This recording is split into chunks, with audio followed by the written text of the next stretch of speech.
Good morning, everyone. Today is Tuesday, the 25th of June, and we are here for the Committee of the Whole. And I would like to start with a traditional land acknowledgement. The Municipality of Jasper respectfully acknowledges that the Municipality of Jasper is on Treaty 6 and 8 territories, as well as the Jasper House Métis District. This land is a traditional territory, meeting ground, gathering place, traveling route, and home for the Danze, Assiniboine, Winawak, Assiniboine, Nyack, Nehiyawak, Anishinaabe, Secwepemc, Stoney Nakoda, Mountain Métis, and Métis. And I would just like to acknowledge that last Friday we had the opportunity for the National Indigenous Peoples Day, and it was a very well-attended event. And I'd like to just take this opportunity to thank the Parks Canada staff and municipal staff who organized that particular celebration. It was during that time that I was advised, when you do a land acknowledgement and you struggle with some of the names of some of the bands, some of the Indigenous peoples, the fact that you're trying to make sure you're pronouncing things correctly is a great compliment. So while I may have not pronounced some of the names of our Indigenous partners, the fact that you make an effort to acknowledge is respected by those individuals. So here we are. I'm going to call the meeting to order, and here we are at 9:32. We have Councillor Waxer joining us online, as well as Mayor Ireland. So we have a full complement of 7 councillors. And with that, I'd like to see if there's any additions to the agenda.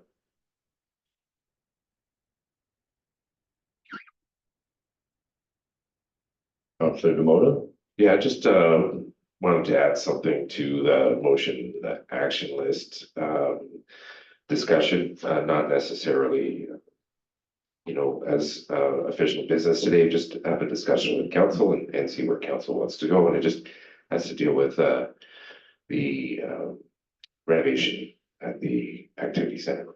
Just an update question. Thank you.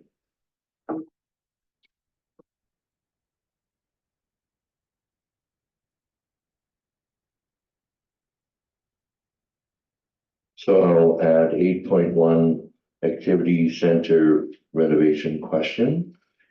And are there any other additions to the agenda? Seeing none, I would need an approval of the revised agenda. Thank you, Councillor Keller-Anthony. All those in favor? Looking to the screen, I see 1 and 2. Thank you. It's all in favor. We now move on to item 4, the June 11th Committee of the Whole minutes, which were approved on June 18th. And is there any business arising from the minutes?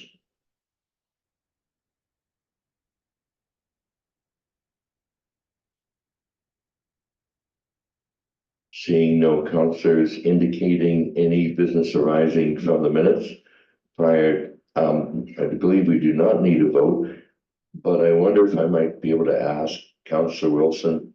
You had made a comment about the Jasper Municipal Housing Corporation, I believe, in that meeting. And just if you could update council again and repeat that. I think it was regarding an awarding of a contract. Yeah, our last Jasper Municipal Housing Corporation, the board of directors awarded the contract to build a 44-unit affordable housing project to Scott Builders. In a phased approach, Scott will design, we'll move through the design phase, working closely with the board of directors on kind of desired outcomes. Once we get to kind of like once we've kind of fully built out the design and achieved what the board is looking for in a in a building, Scott Builders will then resubmit a final cost, fixed cost for that building. Because as it is now, the original RFP that went out didn't have, specifics, I guess. And so what we're trying to do there is, yes, we've found our contractor or our GC, and we're going to work towards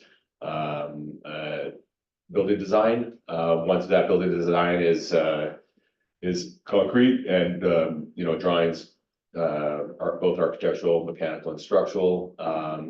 At that point, we could then award the contract, the build contract to Scott Builders with their newly submitted price. Or if the board doesn't approve of that price, we can go back out to market and look for and retender.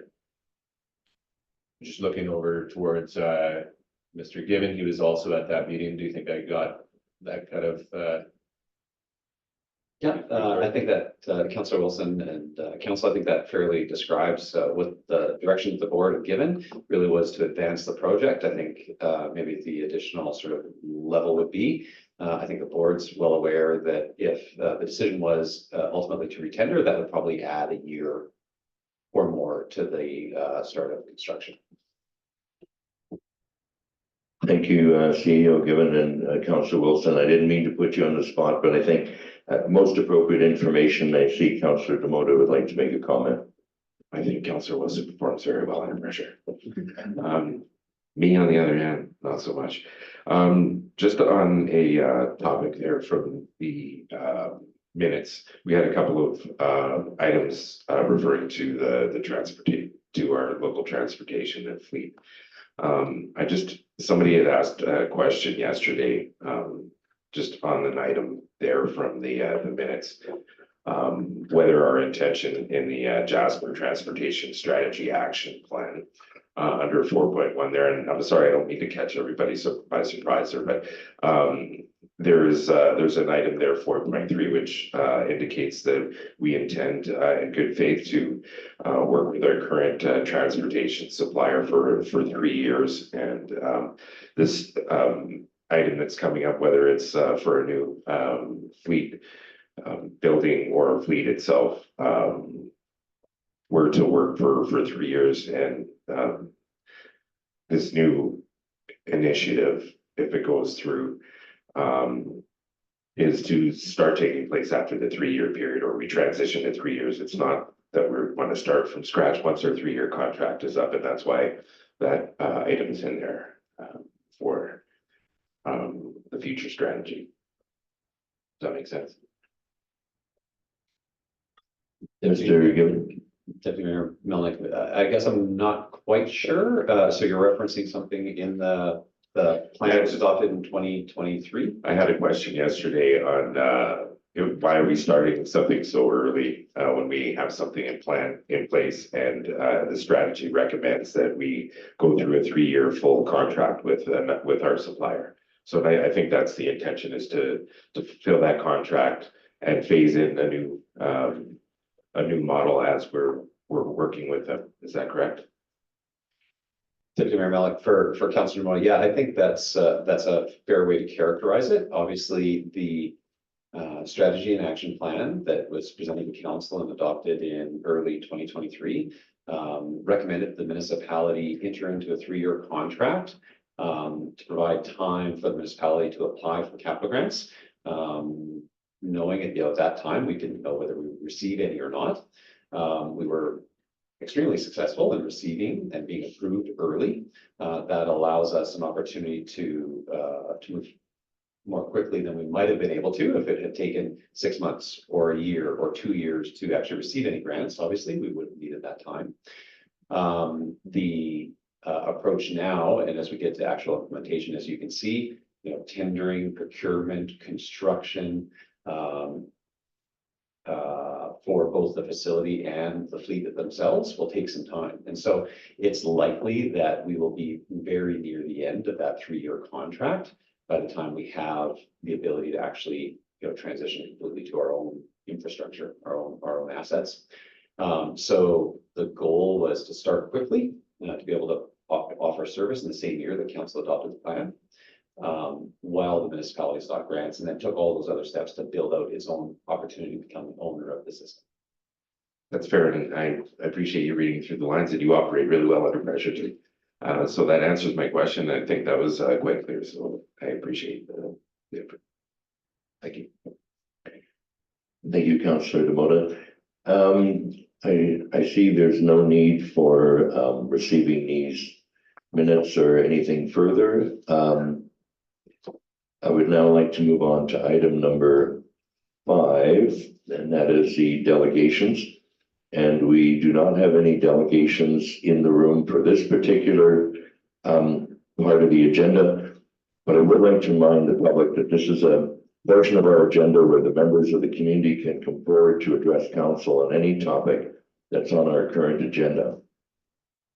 And this opportunity exists at every regular council meeting and committee of the whole. It is always appreciated for people to give us advance notice ahead of time if you plan to attend, and you can do that by contacting Emma Acorn at the municipality, and either that or through info@jasper-alberta.ca. Moving on from number 5, next on our agenda is number 6, and that is correspondence. And looking to CAO Given. No correspondence. All right, thank you very much. That then brings us to item number 7, 7.1, Strategic Facility Plan. And I will have CEO Given introduce our presenters from Reimagine Architecture and the next portion of our agenda. Thanks very much, Deputy Mayor Melnick.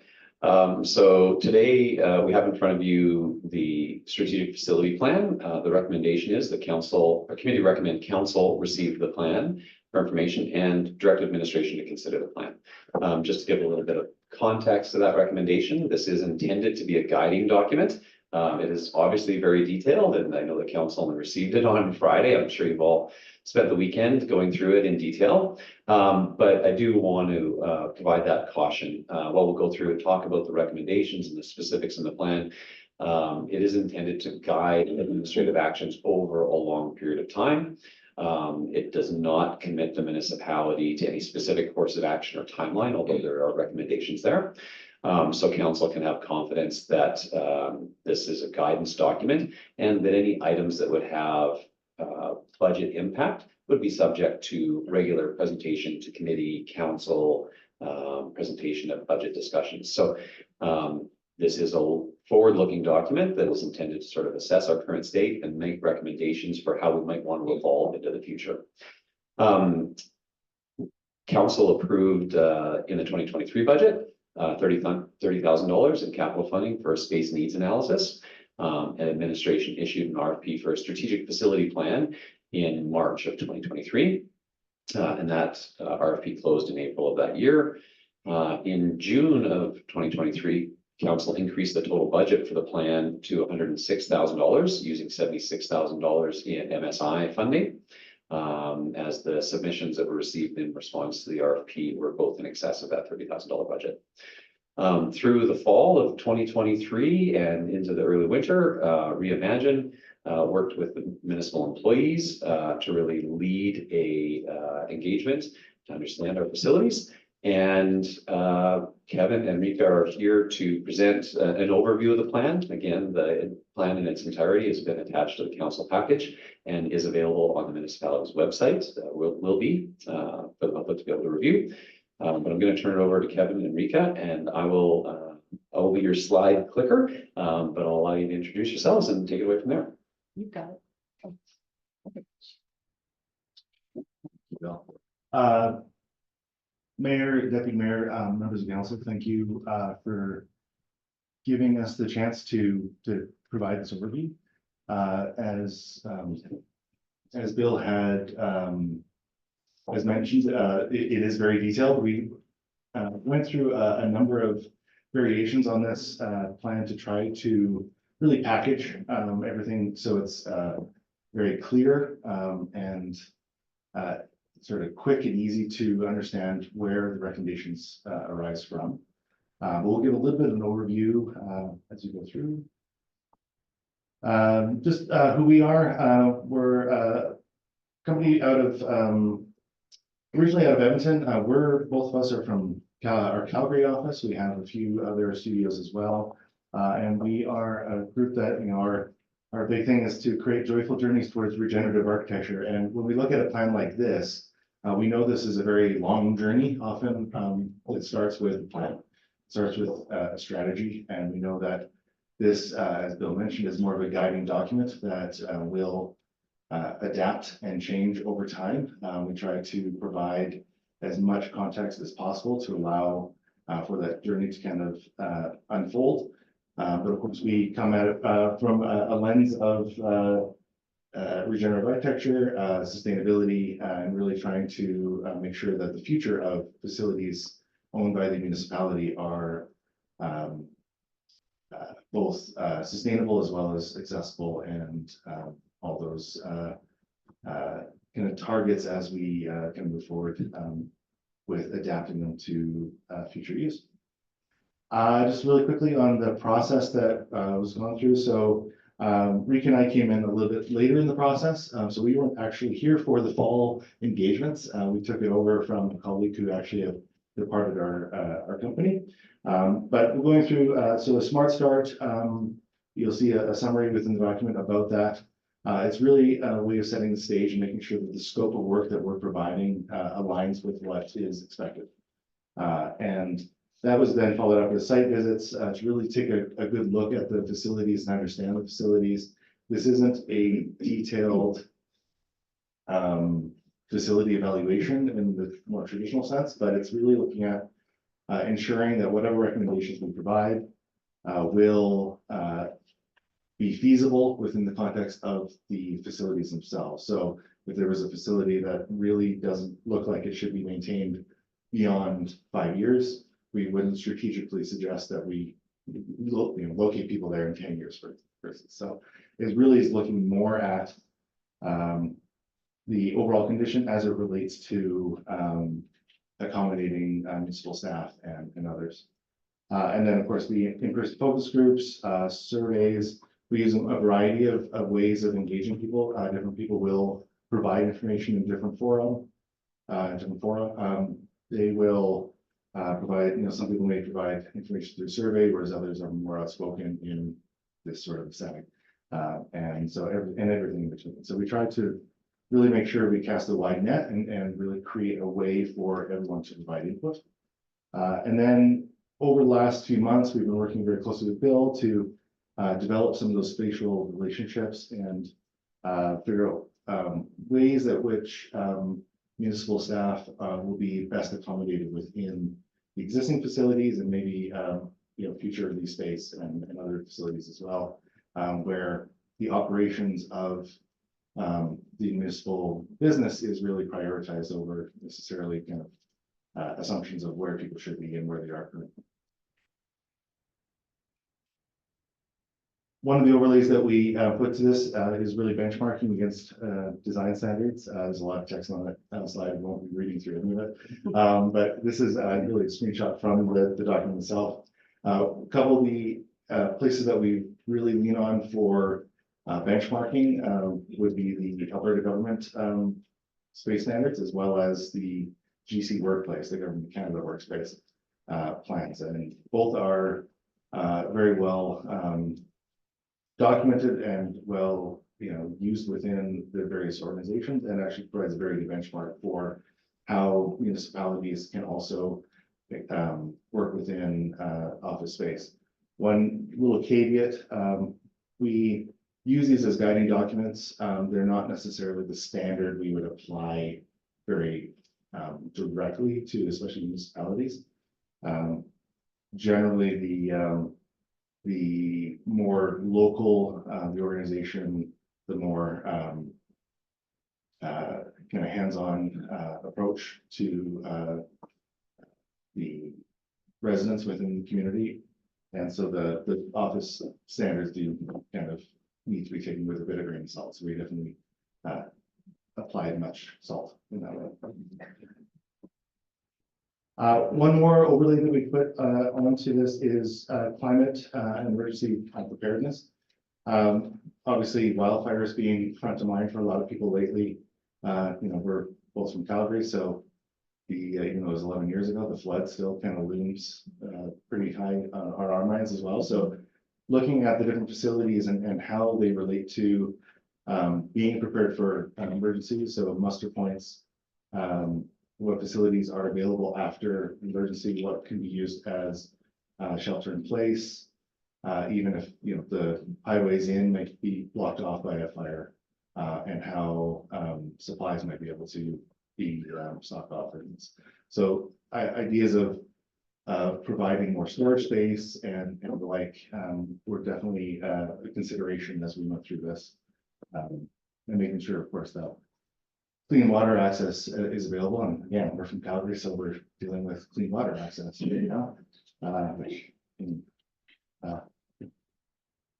Good experience to live through. No worries. And so moving into the building summaries, so we had conducted our building condition assessments as well as functional assessments on the 8 buildings that we are looking at here. I'm sure you are all familiar with said buildings. I'm not going to go through every single detail, but generally the hockey cards, we've been calling them, essentially break down items that require immediate attention in terms of the physical building condition itself. And from that, how it affects the functional assessment of each space. So I feel like I'm screaming. But essentially to start us off, the activity center and arena, in the functional sense, the biggest concern was the inefficiency of the office spaces and the layout there. So just keep some of the functional assessment points in mind as we go through these. So the fitness and aquatic center, something we heard was the storage, the lack of storage space, some ventilation issues that are causing major corrosion in the pool area. The library and the cultural center generally was in great shape. One was noted, though this partition wall behind me needed to be replaced at some point, but overall in good shape. The log cabin is needing a little bit of renovations to the physical exterior envelope of the space. The Patricia 627 Street building office, as well is requiring a little bit of reconfiguration of spaces to make it a little bit more efficient. And a big example, I believe, is a little bit of wayfinding is tricky in the building with the reception on the second floor, and some of the underutilized spaces inside the office. The operations and the utilities shop there to the right, in terms of functional assessment, as well is the need for a more efficient layout, or how to efficiently reorganize the space so that staff members can use the space more efficiently.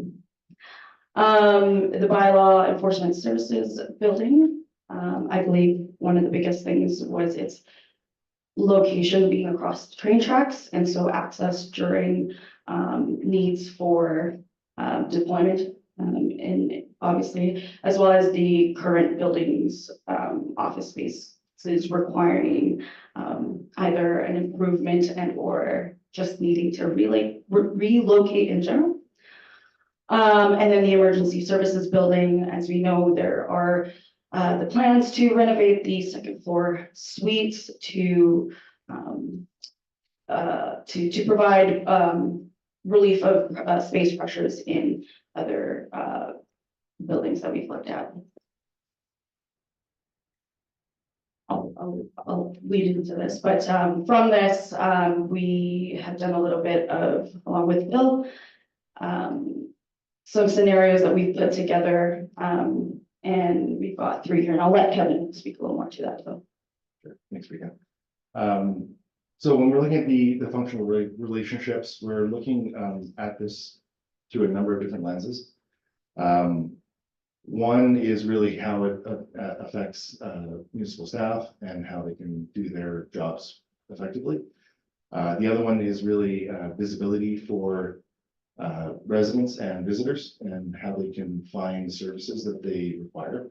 We'll get into kind of one of the changes that really kind of came through some of those discussions about accessibility of services in a minute. But when we look at different scenarios, one of the common factors with the scenario, and we can already touch on a little bit, was the bylaw services building. It is a fine building. It's in actually good shape. It's just probably not the most functional for bylaw services to be in. And there would be some obviously good use still made from it. Things like kenneling of animals when they do get taken in. However, that's kind of the commonality. That's kind of where the commonalities kind of end with the different scenarios that we built. So we built really, we're kind of playing with different ways of accommodating the services and the staff within the municipality. And some are more sort of all in, put everyone in one spot kind of ideas. Anyone who isn't directly tied to another facility such as the activity center, through providing services such as working on the arena itself, all to even to more of a decentralized approach. Really just try to kind of pull out the edges of this and figure out where the most effective arrangement really works moving forward. All of these scenarios, of course, are not a one moment in time. We just do it all and everything's done. It is kind of a thing that we phased out over time. Next.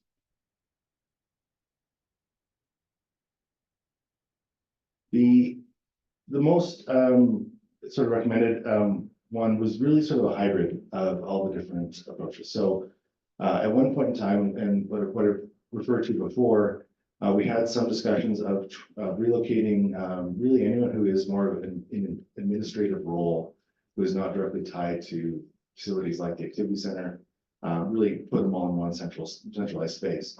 Some of the feedback that we received from the administration led to this approach, which is a little more hybridized, where the outreach programming and then other community services functions would actually remain at the activity center. And that's really more of a visibility to residents and being able to access those services and people that provide those services in a much more sort of friendly and sort of casual environment, rather than having to go downtown to the Patricia Street office, for instance. And so that's really where these ideas came from. It might, at the face of it, there are ways you might kind of look at being the most effective office arrangement, and everyone has really good connections to each other. But of course, that's only one lens. And so we really try to apply multiple lenses to this. So our recommendations, and as Bill said, this is really a guiding document. So we do provide a scenario for development of this plan. This would be a timeline where it could be achieved. A lot of the recommendations that we're providing here, they're not recommendations that require 20 years to come to fruition. They're really 3 to 5 year kind of suggestions. So Whether the exact order is met, the exact timeline, of course, funding as it allows things to occur. And of course, as programs change, and we noted some of those potential program changes, and this thing is touched on this morning, transit, that being another facility and another group that now is arising within the municipality. So again, this is sort of a guiding document. It's meant to provide a scenario for developing this, but it's not the only way to achieve this. And throughout the document, you'll see different functional relationships. These are early concepts. They're not necessarily full-fledged designs. I'm just gonna go through these. And so, for relocating bylaw services to the university services building, or redeveloping Patricia Street and activity center spaces to be a little more effective office space. And of course, the other spaces within the activity center, providing more storage space, providing more effective office space. It's really a lot of the recommendations within here are relatively discrete changes that could be done over time, and with fairly minimal impact on the overall operations of the municipality. And I think that comes to the end. Yes. Very happy to answer any questions you may have. Thank you, Rika and Kevin, for the presentation. I'm looking to the screen for our members of council who are joining via Zoom, if there are any questions, and if there are any questions from councillors here in the room. It's a fairly substantial document to absorb, and your summary provides a good overview, and I think that councillors need to get a good understanding and appreciate the amount of detail that's in this document. It's pushing about 100 pages, and there's a lot of things that are in there with recommendations regarding future changes, some capital planning, certainly something that will need to be reviewed and looked at over a period of time. But looking to council, anyone have CEO given? Deputy Mayor Melnick, while council's considering, maybe I would just come back to the RFD. The key findings in the plan, and sort of the really, I think the question is with these sort of guidance documents that are really large in nature and in some cases somewhat technical. So what is sort of the reasonable question? Well, so what are the major findings? Well, we're going to continue to need to reinvest in our facilities on an ongoing basis. There are some, like this building, that are relatively new and quite good condition that need sort of ongoing but minor improvements. There are others that their intended function, may not, their original function may not be working today, like the bylaw services office. There's a lot of operational reasons why it's not an ideal place for our bylaw team to be on the regular. And administration has already acted on some of those findings, where there's an opportunity. I think Mr. Jones and his team have relocated on a sort of temporary type basis to the emergency services building, already sort of in alignment with the plan. So we're going to need to continue to reinvest in our facilities. There are opportunities for improving how we utilize the space that we have. And the plan gives us a number of recommendations on that. In order to best use our space, at some point, we'll have to consider some capital improvements. And that's the recommendations that we see in the plan later on. And as we noted before, the intention would be to do that through the regular approval process. So council committee recommending this plan forward to council to receive for information would mean it would become a guidance document for us that would inform future RFPs and council budget presentations. The other thing that I wanted to highlight was just the excellent work that the team did to ensure that there was alignment between the recommendations here and our climate impact and risk assessment. Council will know that that's a relatively new document. But a lot of good work and science went into identifying what the specific climate risks were for Jasper. And that plan was reviewed by the team to ensure that their recommendations around standards for construction and strategies were in alignment with the major risks that would be faced by Jasper. So again, just to reiterate that this is a guidance document. It does have, I think specifically when you start to see floor plans, people start to go, well, what does that mean for me? And at this stage, this is guidance. I want to be very clear about that. And anything that would impact staff, we would, first, nothing would happen without council approval, right? But if there are things that we can do within the existing approved budget, we would ensure that we're engaging with staff before making any changes. I think Director Nadal's work with bylaw to say, hey, look, we've got a great opportunity to centralize our team so we can have better communication and more regular engagement is a good example of that. It was something that we could do within existing approved budgets. And so that might be the low hanging fruit that had a good operational impact. There are probably other examples of that in the plan.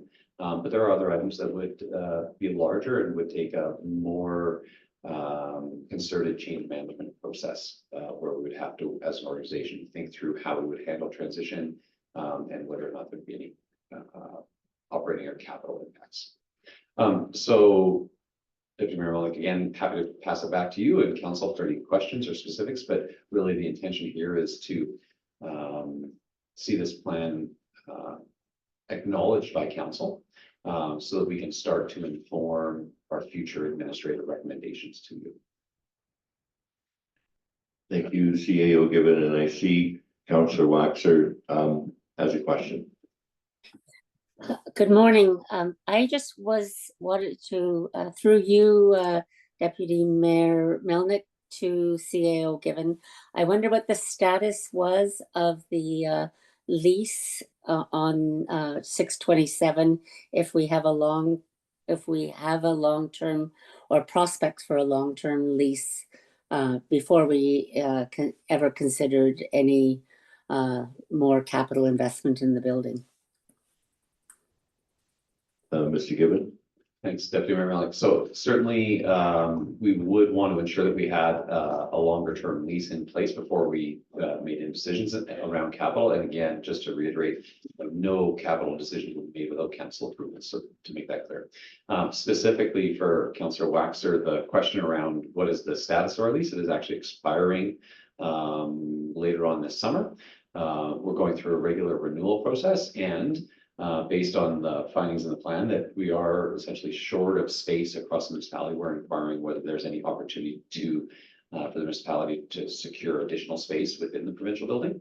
We're exploring that, and the regular lease renewal should be quite straightforward. The ability to procure any additional space is something that if there was any again cost impact outside of existing approved budgets, that's something we bring forward to council. But our regular lease is up towards the end of the summer. Thank you for that. Any other councillors? Councillor Hall. Thank you, Deputy Mayor Melnick, and thank you, Kevin and Arika, for this very detailed report. I found it very, very interesting. You're from Calgary, you talk about your water issues right now, and 4 councillors just came back from the FCM conference 2 weeks ago, and I find this is good timing as a theme was this national infrastructure deficit that we're facing in the country. I mean, you're experiencing it in your hometown, and this need for a municipal growth framework. So I'd hope when we start to look at some of the recommendations, there is hopefully some funding out there to help us with these upgrades and need to improve our facilities. And I also wonder, or I'm thinking out loud, that town of Banff has a municipal stable building policy, which might be something we should consider at some point moving forward with all this. But thank you very much for the presentation. I found it very interesting and again, very kind of timing with its absolute need for money from other levels of government to help municipalities and cities with their infrastructures. Thank you, Councillor Hall. Your worship.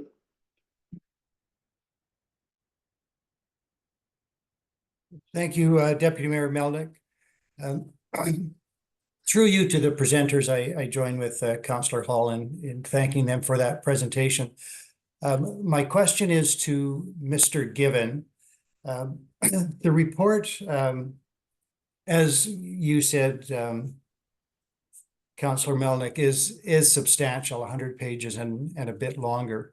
Lots of material. To my surprise, I think I found that there were suggestions, if not recommendations, with respect to staffing levels, in addition to facility alterations and improvements. And so it's a document that I am certainly interested in pursuing, but with a level of care. The recommendation, and this to Mr. Given, is that council receive the plan for information, but near the bottom of the second page of the RFD, right above the highlighted portion, strategic relevance, there is a sentence that begins, by adopting the plan, council will provide administration with a framework. And I just want to clarify that if council follows the recommendation to receive the plan for information, the intent is that it has not been adopted in the sense that it becomes necessarily the plan that we follow.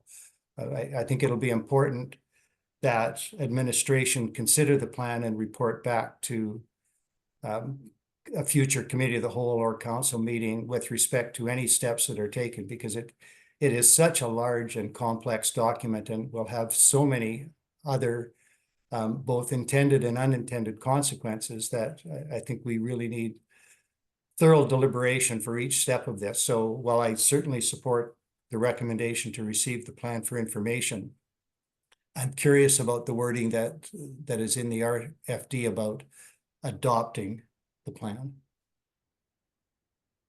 CEO Given.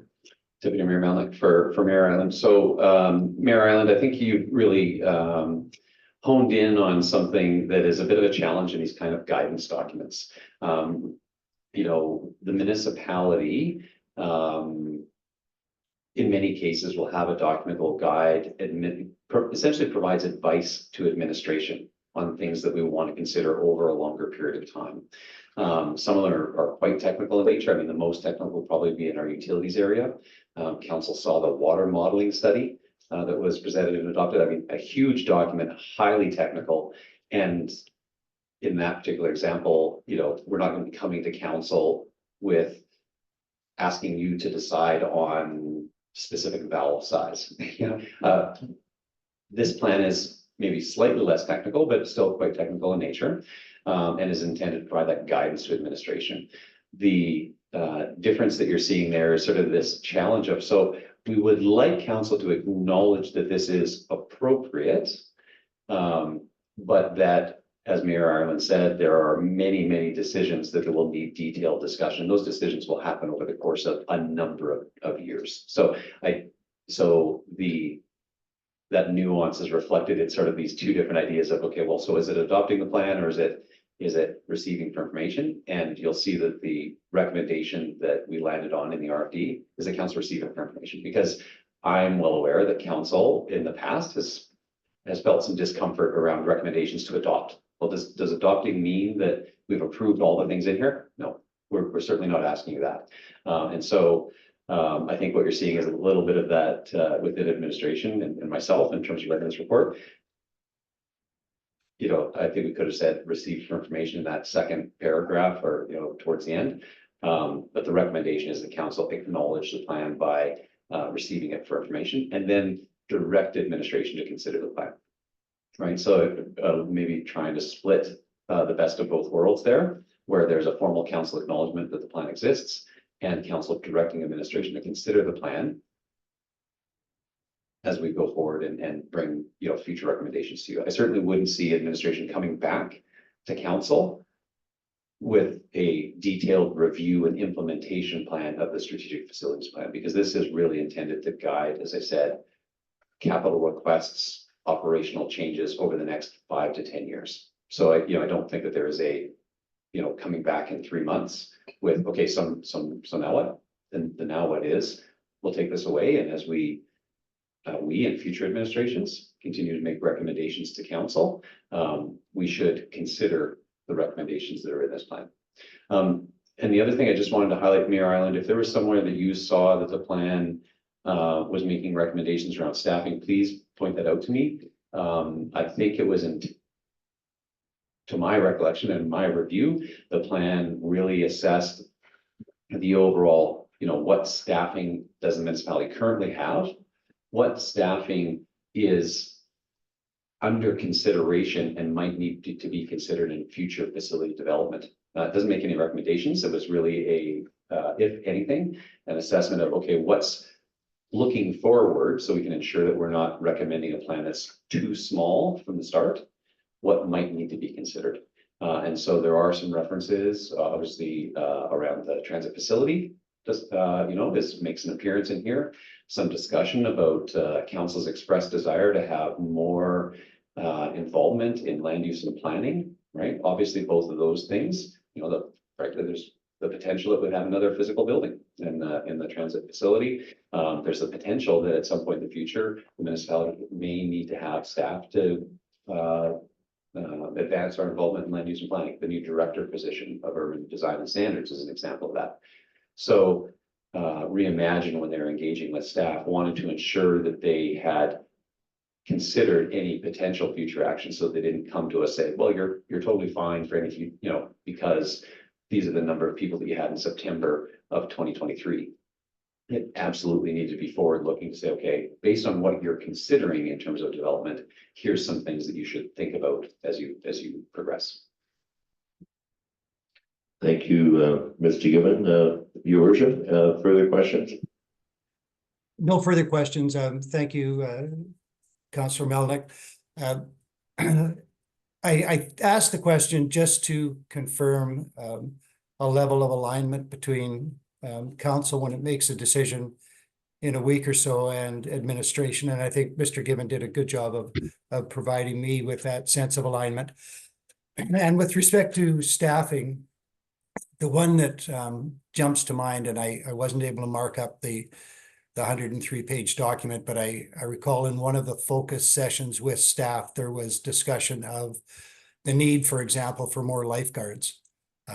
That doesn't necessarily change the way we configure the space, but it's there, and it may well be a reality. But this was as I understood, a facility plan rather than a staffing plan. So I was just alerted to the fact that the two obviously coexist. We need staff and we need place for staff, and when we have places, we tend to fill them. So just a cautionary note.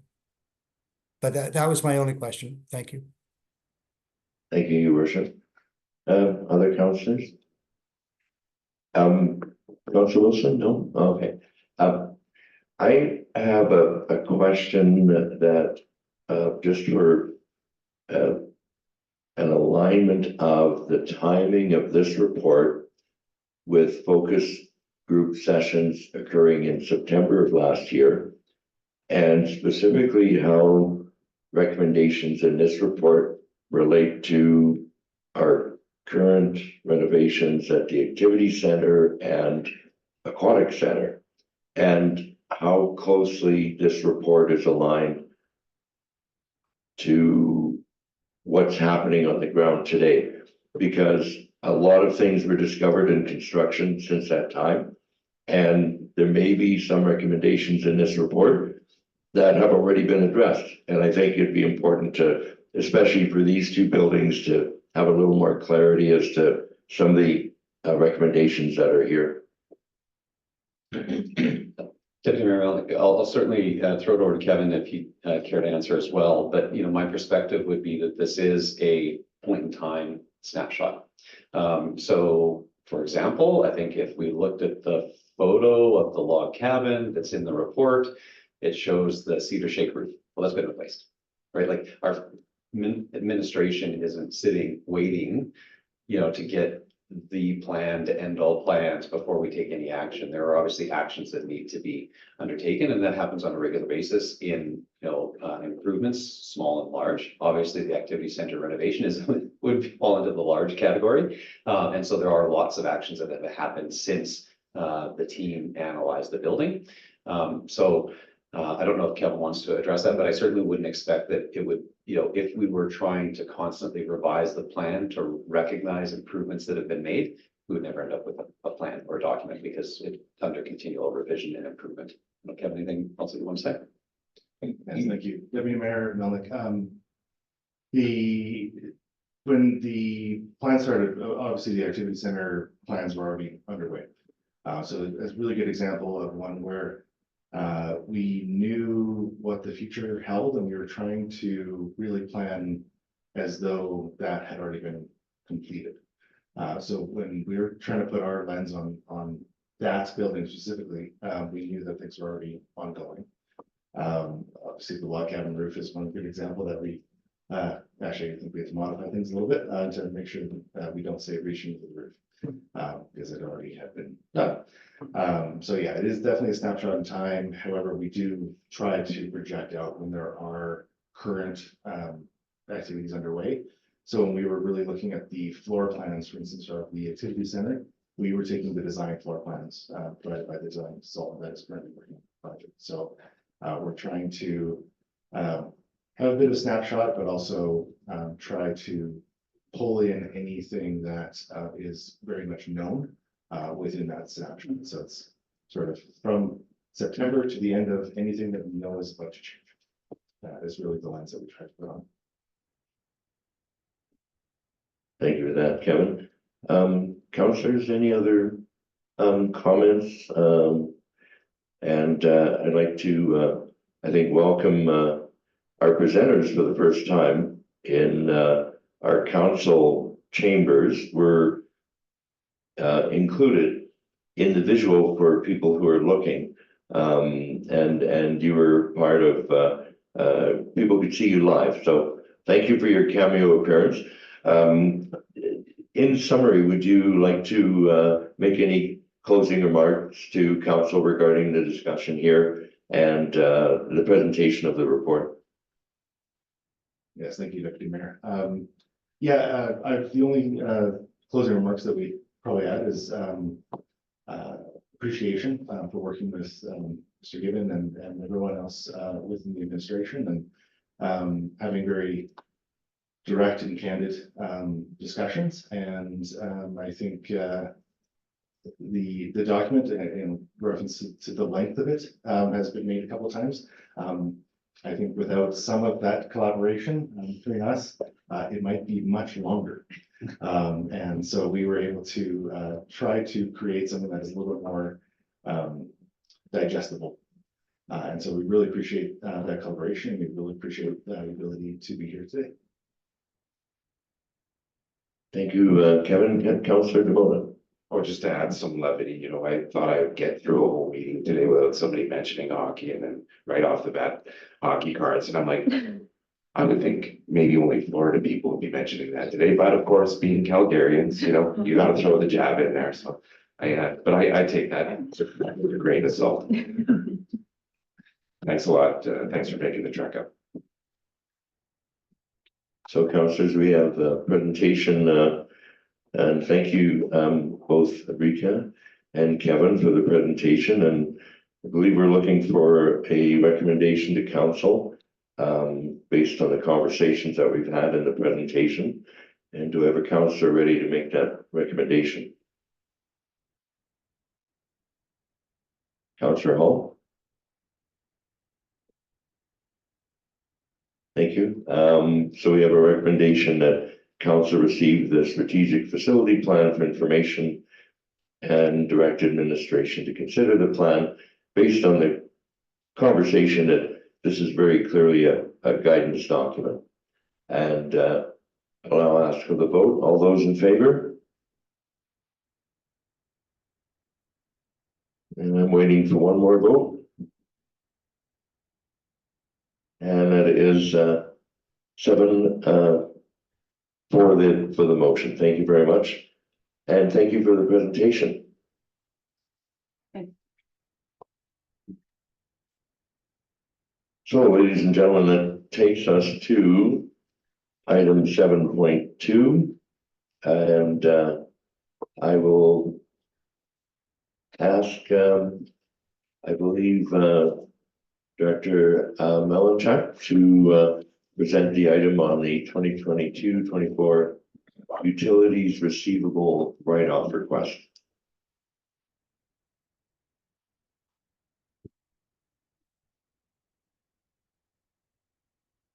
Good morning, Deputy Mayor and Council.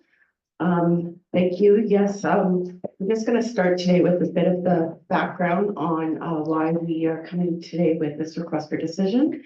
The original piece of correspondence the Council saw was on February 13th of this year at Committee of the Whole. And this was a request from the Jasper United Church concerning their utility bills.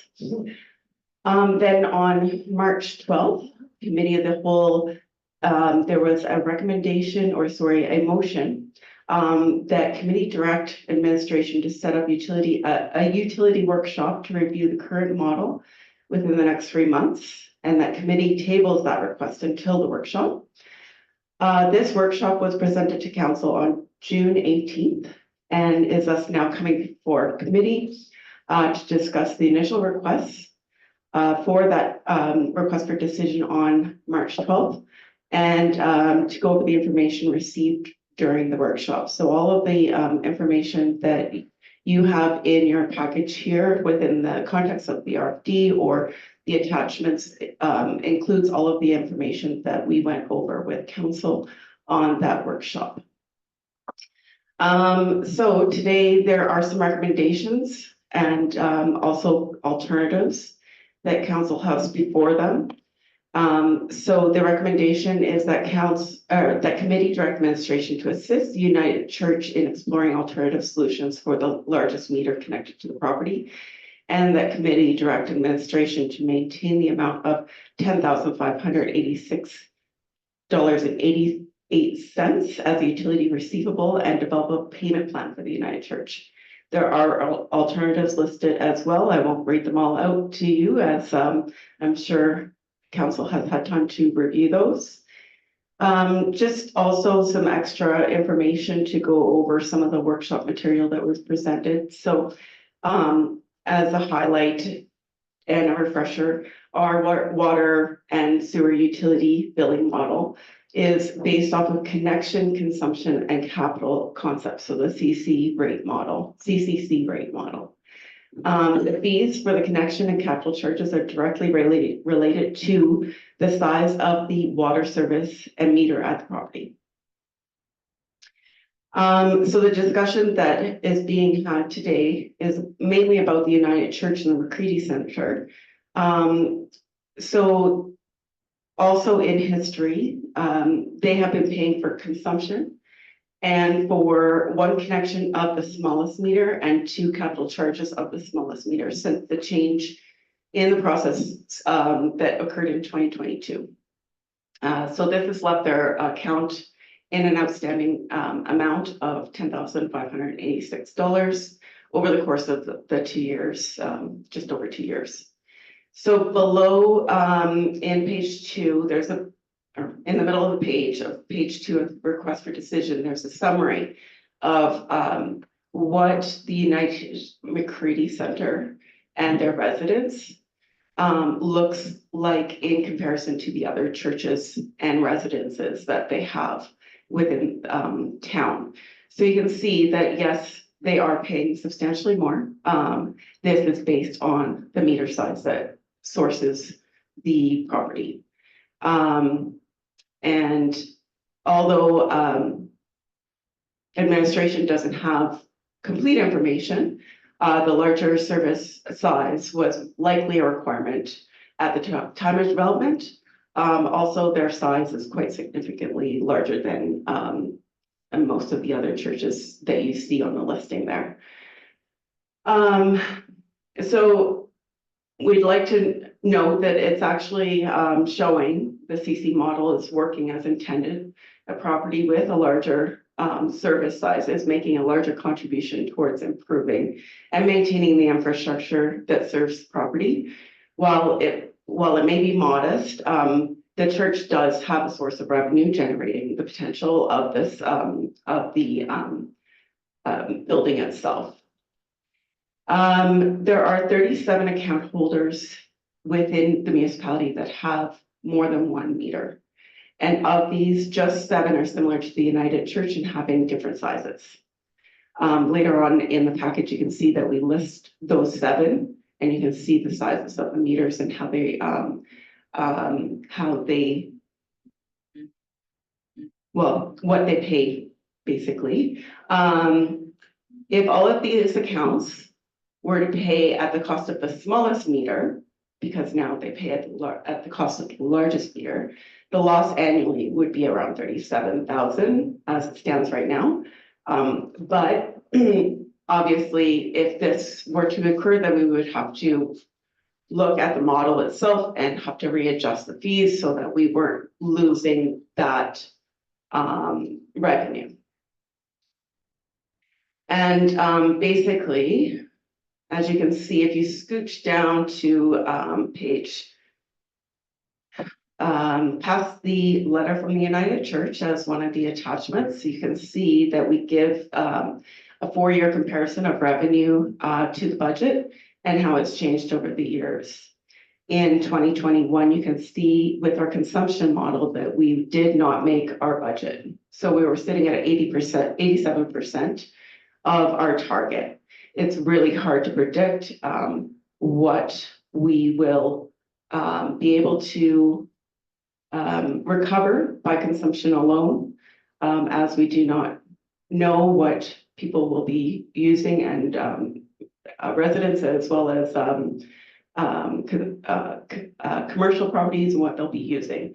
Also, people being away for winters or whatnot. So we were finding that we were not able to recover what we needed to within the context of the budget. So that prompted, well, there was a study going on for several years before this, where then we presented to council a new CCC model where we would have the connection charged out as well as the capital charged out, and still charge consumption, but at a lower rate. But as you use more, then you would pay more. So this would be incentivize people and businesses to use less of during the year.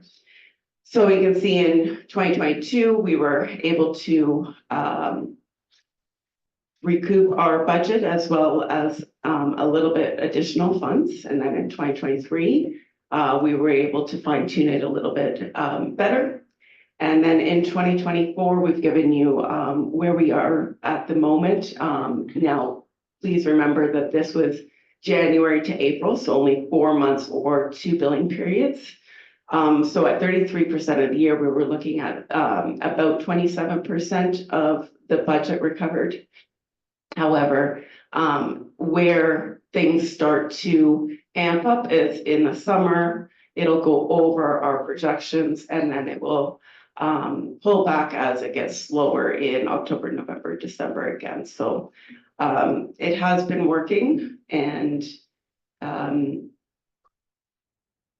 the next page gives a bit of highlight of some comparisons that we went through. So for residential, what we did is we pulled for the first part, we pulled 2 single-family dwellings without approved accommodation. Just to highlight their consumption first and see, you know, if they were what they were using between 2021 and 2023.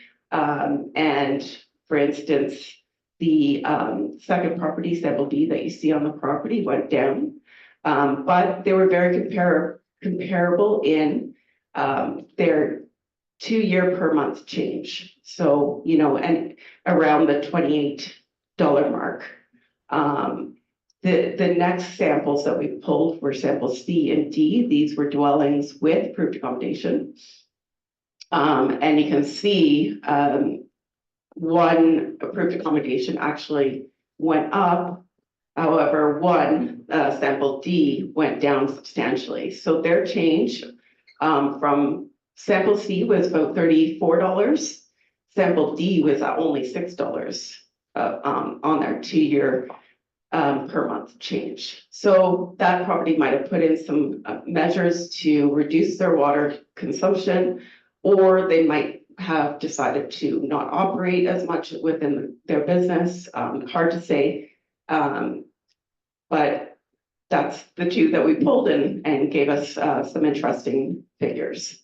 We then pulled a Stone Mountain condo and a Southview co-op. Those ended up being quite similar. They did reduce their consumption, and their range was between $17 and $22, so pretty close as well. And then we pulled apartments because they are based on residential as well. We pulled an apartment that has 36 units and one that has 14 units. You can see that sample G, the consumption went down. They did in fact still go up in what they were contributing to the model. And the sample H went down, but then slightly up. Again, they were contributing more to the model, but sample G was contributing less because there's more units to spread it across. If you analyze per unit, what the 2-year per month change would have been for the 36 unit, we were looking at $5.42. And for sample H for 14 units, we were looking at $23. So obviously, the more you have, the more like you would have to, you wouldn't have to pay as much because it's spread over a larger base. The next samples that we pulled were commercial. So first off, we started off with hotels, one with 80 rooms and the other with 61 rooms. We did pull the 2019 data as well, just to reflect back on pre-COVID numbers. And actually, it was interesting. Some were more so, some were less. But as you can see in the end with the 2-year change, that they were quite similar in what they are contributing to the model in that 1390 mark to 1550 mark. Then we also analyzed if they were to increase the rate to the room, if they were at capacity, 100% capacity, they would have had to increase the rate to each room per night on sample A by 5 cents and on sample B by 7 cents. Then we pulled a large central business district, two actually, sample C and D. One is just one large restaurant and the other was a combination of one restaurant and 2 fast food and 1 retail.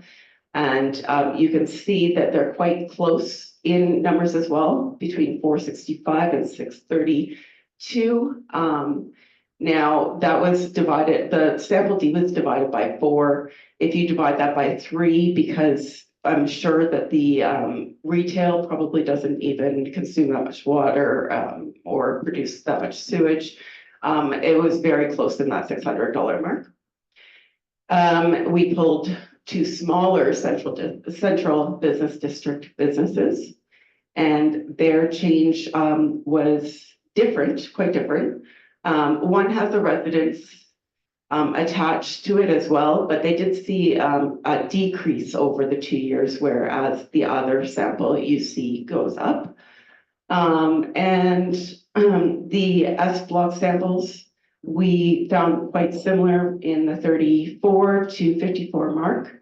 And you can see the difference there also lies in sample G, the consumption went down, whereas sample H started low and then got higher and then went down a little bit. So you would see that change in their consumption even because it's based off of that changing bought over the, although, yeah, some of them would have fallen in the second tier of payment schedule for consumption.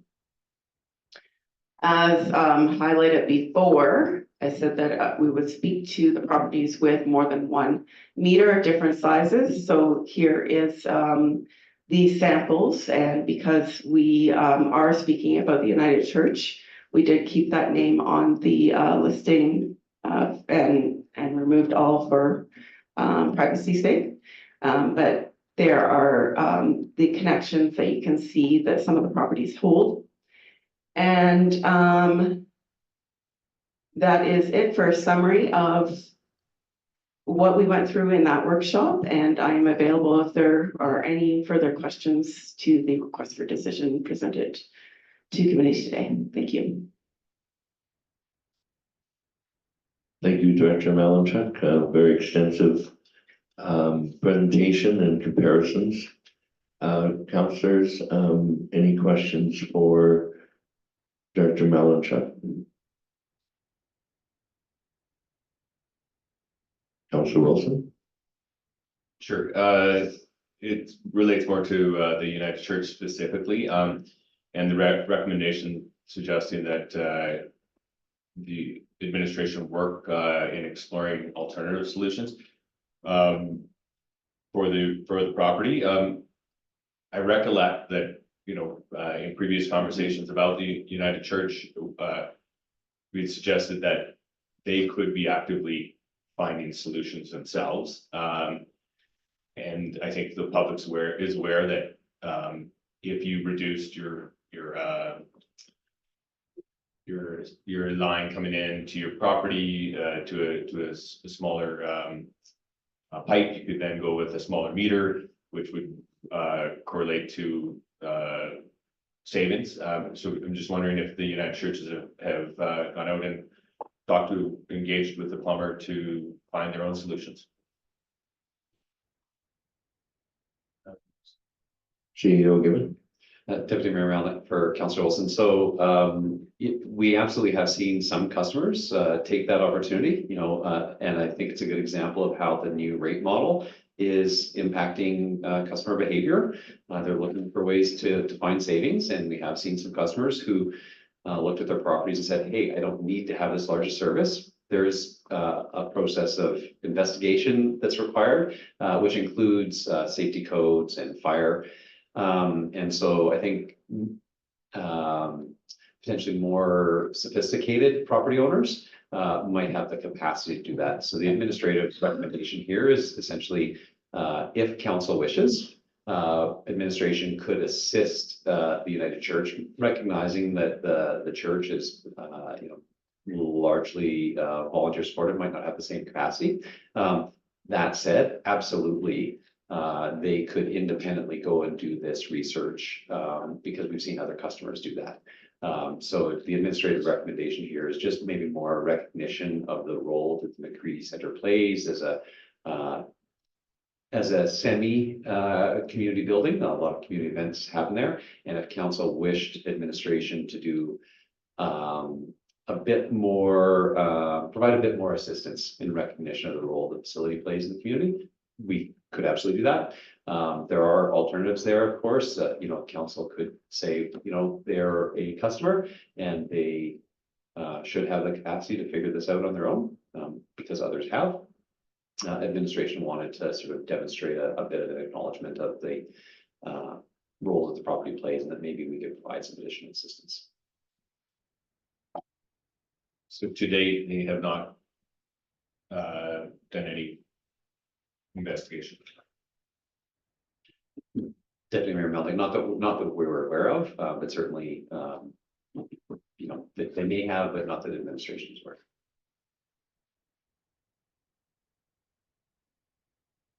Councillor Demona? Yeah, I appreciate that, and I really appreciate going through the formulas and stuff, and you know, having this on the agenda package so people can like look at it and you know, analyze it themselves. One of the questions that I often face, and maybe other councillors do in the community, is that some residents and other members of the community have questioned the model and maybe made reference to higher users and consumption are benefiting from the model and paying less as they use more. And I'm not sure if that's actually the case, and this kind of proves that. Is that correct? In my analysis, I know we talked about it in the workshop, but it's nice to have that, you know, in the public realm so we can talk about that. So I guess through you, Deputy Mayor, to administration to confirm that, walk us through that a little bit. Director Malinchak, it looks like you'd like to respond. Thank you, Deputy Mayor, through to Councillor Demota. Yes, so as you can see, on the summary, for example, of the non-residential hotels, you can see that they're the layout that I've given here is conditional formatting. So the green is showing where there's less impact in what they're paying, and the red is showing that there's, you know, more impact in a contribution to the model. So that is showing that the larger properties are paying more. However, you know, the increase per room, you know, might not be that substantial per year or per night if they had to, but they are contributing more. Yeah, thank you. And I believe, like, the way I read it, it certainly clarifies that for me. And, you know, I, in the beginning, had a little bit of difficulty understanding some of the modeling structure. And now, you know, I think it's much more clear. You know, and I hope that people in the community don't think that council administration's out to get you, right? I mean, we've had some issues where, you know, this model isn't going to be exact and perfect right off the bat. And I think working with people in the community when they do have anomalies in their pipe size or other things that, you know, we work together to resolve them. And I think being helpful in that situation or those situations, particularly here and going forward, that, you know, we're gonna work, you know, to help people have the best solution that they can for their properties. Thank you. Other councillors? Councillor Keller-Hampy. Thank you, Deputy Mayor Melnick, through you to Director Malinchak. If I remember correctly from the workshop, if a property has 2 or 3 lines, we charge for all meters for capital, but we only charge for one connection. Am I correct? Deputy Mayor, through to Councillor Keller-Hampy. Yes, so they pay a capital per water, per sewer, and they pay a consumption on the, or sorry, connection on the largest of their meter sizes, only, but for water and sewer. Yes, and that is per bill. So if there's multiple bills and there's different connections, that would be different. But if it's one bill, then there's the one connection for water and sewer. Thank you for that. Councillor Demota. Yeah, and the other thing that, you know, I'm grateful for, you know, establishing and using this model is that when you're basing everything on consumption, you're making a guess on what people are going to use. And, you know, Director Malinchak made reference to that, like when people are away, you don't know who's going to be away, how many people are going to be away in the community, but the infrastructure still needs to be there and be replaced and maintained. And, you know, it was kind of good timing on this that, you know, we had this during the episode that happened in Calgary and what's going on there, because, you know, a lot of people are suffering and struggling, right? So, you know, we do get people that are a little upset because we had to make an adjustment to what we were doing before to correct things, you know. So if you are consuming less, we still have to maintain and replace and add pipes, and that comes at a cost. So, you know, like, people might not like that they're paying more, or because we had to adjust that, you know, residentially, and there are businesses that, you know, were affected as well. But, you know, again, when you're not funding our infrastructure properly, there has to be an adjustment once you figure out how to do it. And that's kind of what's been done in that transition process. Sometimes can be a little painful, and we're all going through it together, right? So I just wanted to point that out. And, you know, I certainly feel it, people feel it. But going forward, you know, once we're used to it, it'll just be something that, you know, we understand and we get used to over time. Thank you. Thank you, Councillor Demota. I'm looking to the screen to see if either councillors remotely would like to weigh in at all.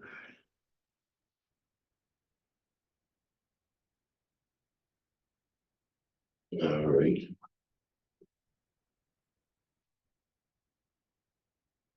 Mayor Island, you're good?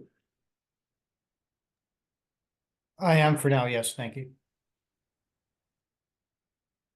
So we have a recommendation from administration.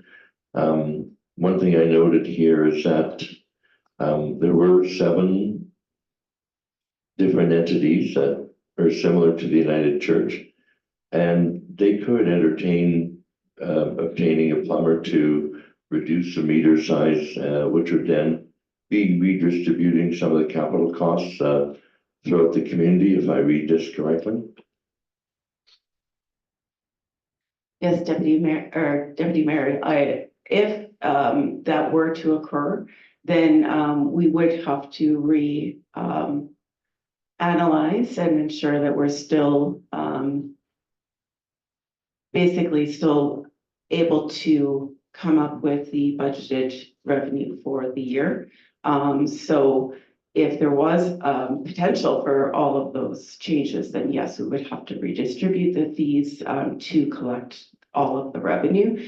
I don't know if it would be possible for every property, especially a few of them, because you can see that, you know, for 3 meters, it's probably a very substantially large property needing those meters. So, but yes, as continually, we're always analyzing the revenue as it comes in, and changes have to be made as other changes occur. So Thank you, Director Melanchin. With that discussion, unless there's any other comments to be made, we need to resolve the item before us, and we have a couple of recommendations as well as some alternatives. Is there a council member, Councillor Demota? Yeah, I have some questions because we had some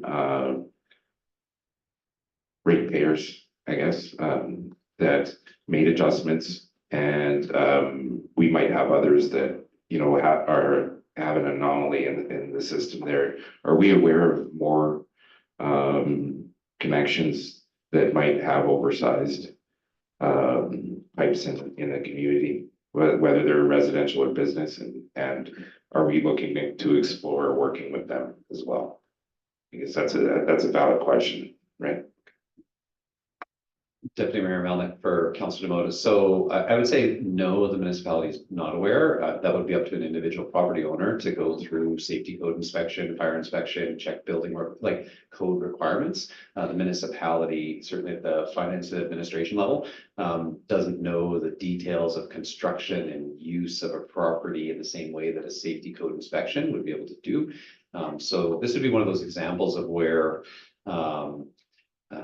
I think the advice would be that customers should seek their own professional review of their circumstance to decide for themselves whether there are changes that could be made. You know, the municipality sets the model, and then it's up to customers to review that model and their own individual specifics of their circumstance and their property to see if there are adjustments that could be made. And that's exactly the same for the United Church. They have that same ability as any other customer or ratepayer.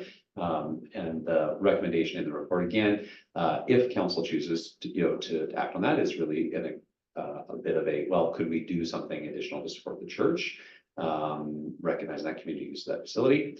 And again, if council said, well, They are a customer like any other customer, and any other customer would have to call up a plumber and, go through those steps of inspection and analyzing their use and occupancy. They could do that on their own. Administration obviously would be okay with that as well. We just want to provide options to council so that you would be able to see that administration is ready to work with this group in particular, given sort of their unique circumstance in the community. That's good, and I appreciate that, and it's just, it's a process of, being in public and having an attitude of, a healthy attitude of skepticism, or an attitude of healthy skepticism. So anyway, I wanted to get the question out because those questions are out there. It's good to have them, in public and discuss them, and I appreciate the detail of that answer. Thank you, Councillor Demoto. That brings me back to the question, moving forward, there are some recommendations and alternatives. And is there a councillor able to make a motion and recommendation to council?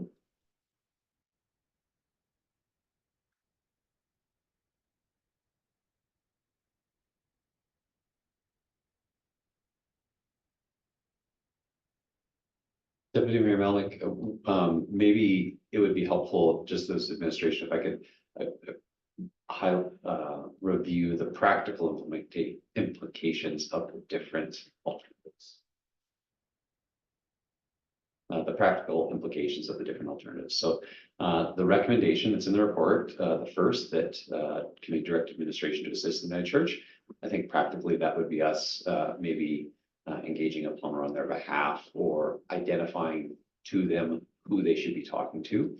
It wouldn't be sending municipal staff in to do an evaluation because that's not our expertise, but it's essentially helping them make connections to find the right resource in case that might be something that they weren't aware of. The second is really around the principle of what direction would council give administration with respect to the balance owing. The United Church, since the change in the model, has been paying based on essentially 1 meter size, and that means that there has been an amount owing. And so really the question is, what direction does council have for administration on how to deal with the amount that's been owing? They have been keeping current with their bills, but based on sort of their interpretation of what they should be paying, which is not what the model would say they should be paying. So there's this balance of about $10,500. Administration's recommendation is that that receivable should be maintained, that essentially we're not recommending that council write it off, but the council authorized administration to work with the church on establishing a repayment plan. So those are the two recommended actions. I think both recognizing that it's not a commercial operation and maybe some additional assistance is warranted, but that they are a utility customer and that the amount owing, if not paid by them, ends up being a burden on all other utility customers. In the alternatives, the first alternative would be direction from council to simply write off the amount owing, and that would wipe the slate clean for the church. Obviously, that's outside of administration's authority. We don't have the ability to write off that amount. It would be up to council to give us that direction. The second alternative, that committee recommend council authorize administration to bill connection and capital charges based on the 5/8 meter size, starts to get more into councils establishing policy that could end up being a precedent for other properties, right? The United Church is not the only property with multiple meter sizes, as you see in the report. Were council to give us that direction, administration would probably advise that, well, you're starting, you may be opening up to other customers in a similar situation saying, why are we not getting that same treatment? And that's why it is not recommended, but it is available to you. The next one is the really being more explicit, saying, okay, well, we're not going to do a one-off. Administration, go away and bring forward changes to the model that would give that kind of treatment to all property owners. So rather than sort of doing a one-off that might create a precedent, just acknowledging, no, we're going to change the system to deal with this type of issue. Which again, not recommended because as we've seen, there are other property owners in a similar situation who have gone and made their own changes. So, there are many properties that do have agency there. And then finally, that committee receive the report for information and take no further action would mean that there would be no assistance from administration to the church to explore their situation. And ultimately that the utility receivable would be accounts receivable from the church as a customer. And they would be required to pay it according to our regular terms. So again, there's a lot of words in each of those motions, and they're there to sort of give that, they're framed a certain way to give direction to administration. But those are the practical implications of each of those different alternatives that are available to you. Thank you, CAO Given, and I saw Councillor Demota's hand first, followed by Councillor Callahan first. Yeah, Burger, I've been speaking on some. Thank you, Deputy Mayor Melnick. I have a question for Director Melanchuk. The $10,588 that owes, that include interest, or is that straight across just utilities? Deputy Mayor, through to Councillor Keller, that is straight utility costs. Since the conversation started some time ago, we decided that it was still work in progress, so there was no administration or interest fees applied to that amount. Thank you, Councillor Callahan. Councillor Demota? Yeah, well, I'm glad that the CEO given me the point that, you know, if we don't collect this, everybody else pays, right? And, you know, when we're making decisions, I look at it, is it good for the community as a whole?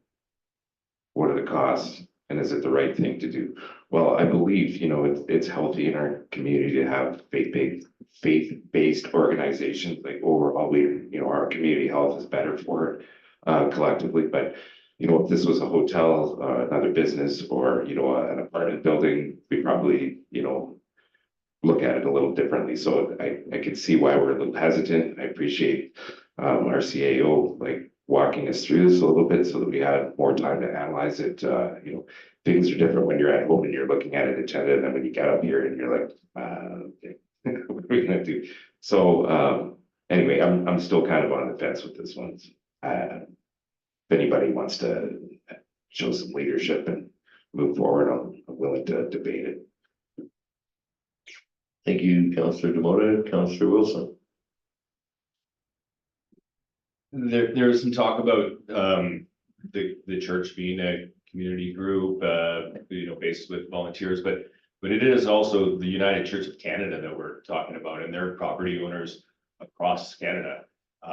They also do not pay taxes, municipal taxes.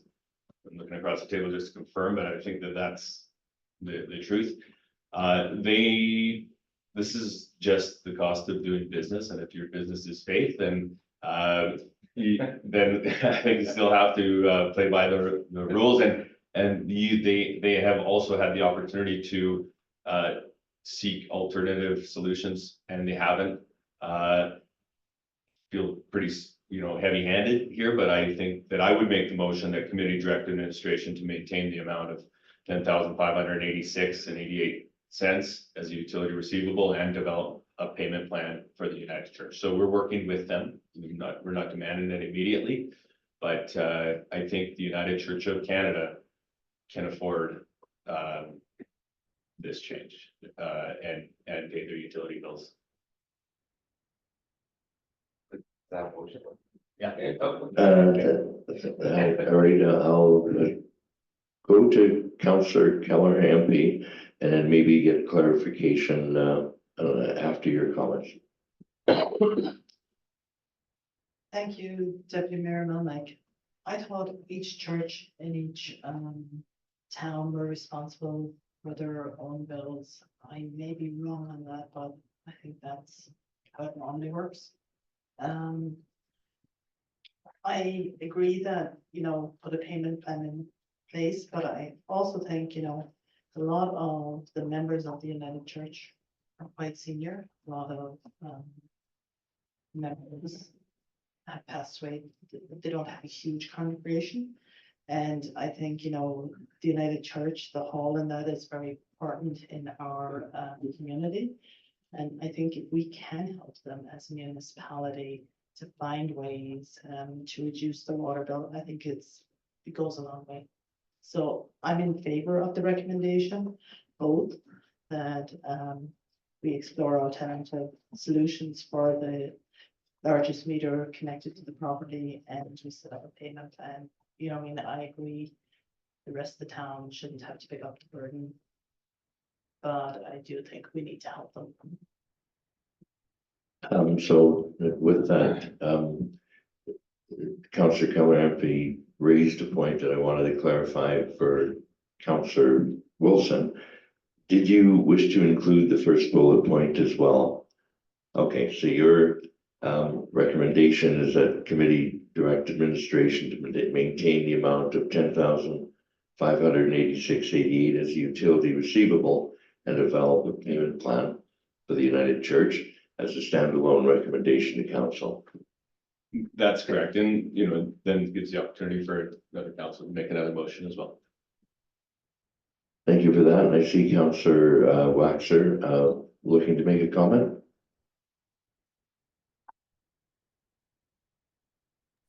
Yes, I wanted to just make the, to agree with what Councillor Kelleher MP said and to acknowledge the important role that the volunteers at the United Church through their thrift shop do in terms of diverting a huge amount of waste from our waste stream.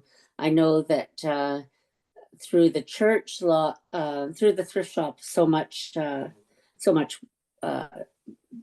goods go through there and get reused. But at the same time, they also load up truckloads every month and ship them into thrift shops in other communities and make arrangements in that way. So I just wanted to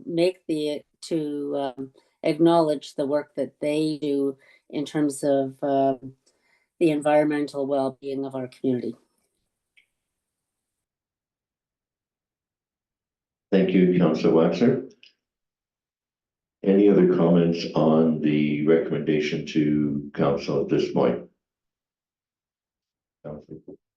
Councillor Wilson.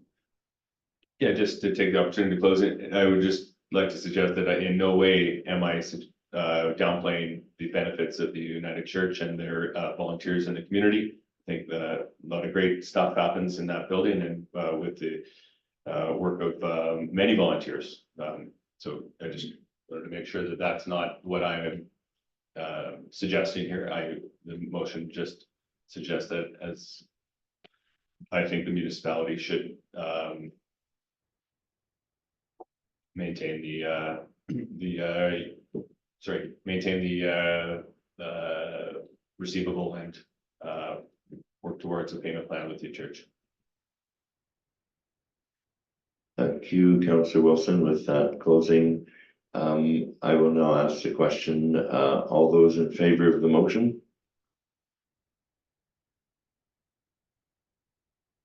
And we have 6 in favor, and I will vote opposed. So that motion is carried.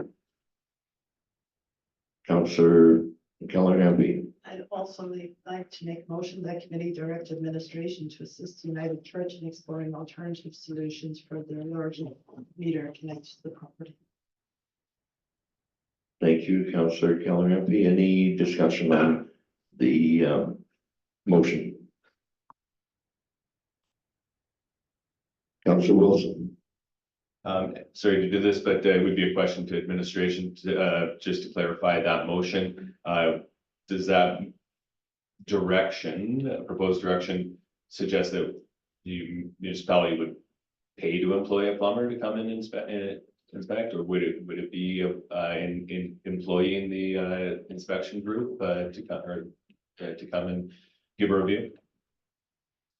Mr. Gibbon. Deputy Mayor Melnick, if council provides this direction, we would take it away and find the best way to assist them in exploring. And I want to be clear on that word exploring.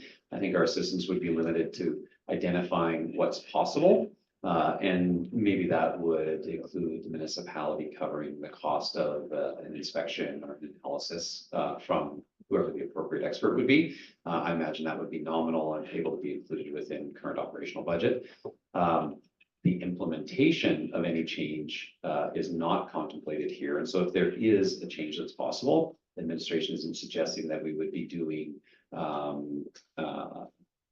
any capital improvements on behalf of the church. It really would be limited to potentially covering the cost of having the plumber or safety codes come by and inspect the property and make recommendations about whether it could be served by a smaller meter size. At that time, administration would, review those results with the church, and it'd be up to the church to decide whether they want to take any actions as a result of that analysis. I hope that clarifies. Thank you, CEO. Given, I saw Councillor Watser, you were on the screen. Did you wish to make a comment?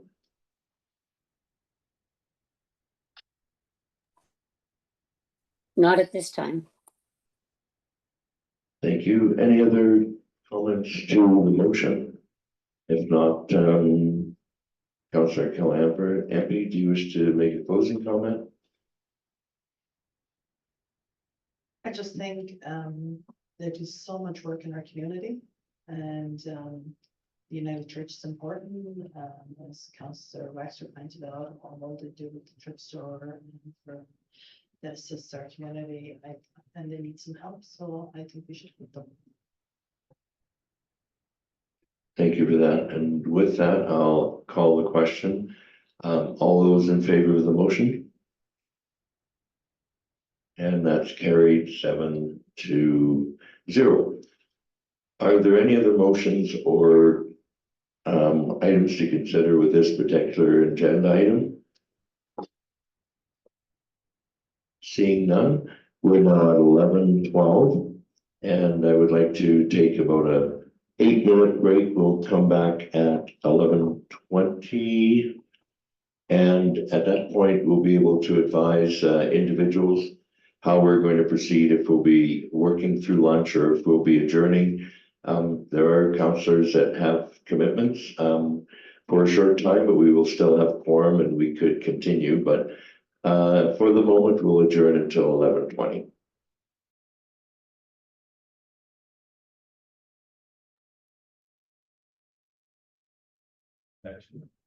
Welcome back, everyone. We are now moving to agenda item 7.3, and that would be the men's shed proposed partnership agreement. And I'll look to Director Reed to present this. Thank you, Deputy Mayor Melnick and all of council. Indeed, the item before you is the men's shed proposed partnership agreement. And the recommendation is that the committee approve in principle the draft partnership to create a men's shed in one bay of the 3-bay garage at the activity center and refer the required renovations to the 2025 capital budget. Alternatively, committee could approve in principle the draft partnership with any amendments they may suggest. Committee could direct administration to revise the draft partnership as discussed and return to a future committee of the whole. Committee could recommend council decline the men's shed request to be located on municipal property. The background here at the March 12th, 2024 committee meeting of council, administration presented the results of the review of possible locations and costs of creating a men's shed. After discussion, council passed the following motion. To develop a partnership to create a men's shed in one bay of the 3-bay garage and return to a future committee meeting with the agreement. Administration has met several representatives of the men's shed and discussed the attached partnership agreement thoroughly. The Men's Shed Jasper Society is in development and should attain active society status by the fall. And for discussion, the space is currently in use by Carlson as a site office, and so we can't really get in there right now to do full research and cost everything out, but we do have rough, order of magnitude costs. And the Men's Shed group are fully aware of the timeline and are in favor of the location, so they are willing to wait.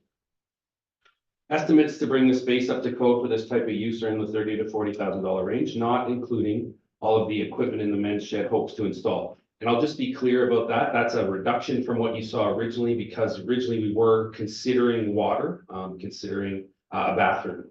But the men's shed group are quite comfortable with the location being close enough to both the fitness and aquatic center as well as the activity center. And so taking water out of the equation really makes the space quite quite a bit easier to work with. The Men's Shed Group have offered to help in any way possible to reduce the initial cost of startup and our fundraising for the equipment they will install. As this project is not in the current 2024 budget and administration is at capacity for project management in 2024, we recommend referring this item to the 2025 budget process for council discussion and decision. Should the Men's Shed Group find alternate sources of funding that can be applied to this project, administration could bring that item back before council at that time. So administration recommends allowing the first year of operation to occur as presented, with the data collected by both parties to inform the deliverables included or modified in the next agreement period.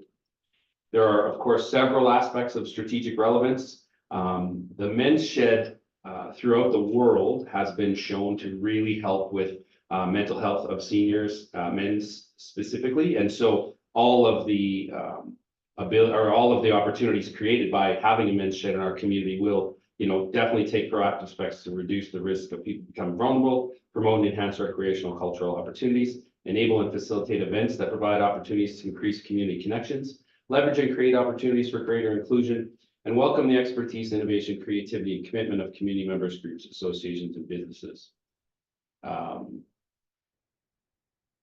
I realize, my apologies, that I somehow missed the inclusion considerations, and I will tell you very clearly that this space would be accessible to those with mobility challenges. Once the renovations are complete, that the walkway, the sidewalk will be large, it will be well graded, there's drainage there, and it will go directly out to the sidewalk all the way. And this concept, the Men's Shed Group, they are very open to all comers so far, within the idea of it being, seniors and males. So if I would have, and I honestly am ashamed myself for missing that line, if I would have included it, it would very much fit into our inclusion goals and our inclusion, equity, diversity, and inclusion policy. So my apologies there. Under financial, funds to support this work have not been included in the 2024 operating and capital budgets. The Men's Shed Group have begun fundraising, but do not have any large sums yet. And the attachment is the proposed F-104 partnership funding agreement. And again, this has been reviewed by the Men's Shed Group themselves. I won't read it out, but of course I can answer any questions that you may have. Thank you, Director Reed. Looking to the screen and looking to councillors, are there any questions? Councillor Demoto. Well, I'm glad that we're kind of moving in this direction and talking about the 2025 budget, and I've never been a big fan of committee to make recommendations either way when there is capital or any type of operational budgetary decision. So I think moving forward and just directing this to go to 2025 might be a really good idea. And I really like what these guys are doing. I think it's a good move. Thank you, Councillor Demoto. Did I see another hand? Councillor Wilson. First question is just regarding space, and you've just in that, well, the presentation we heard earlier, there is discussion that there is shortage of municipal space, yet we're proposing to give a fairly large bay to the usage of the men's shed.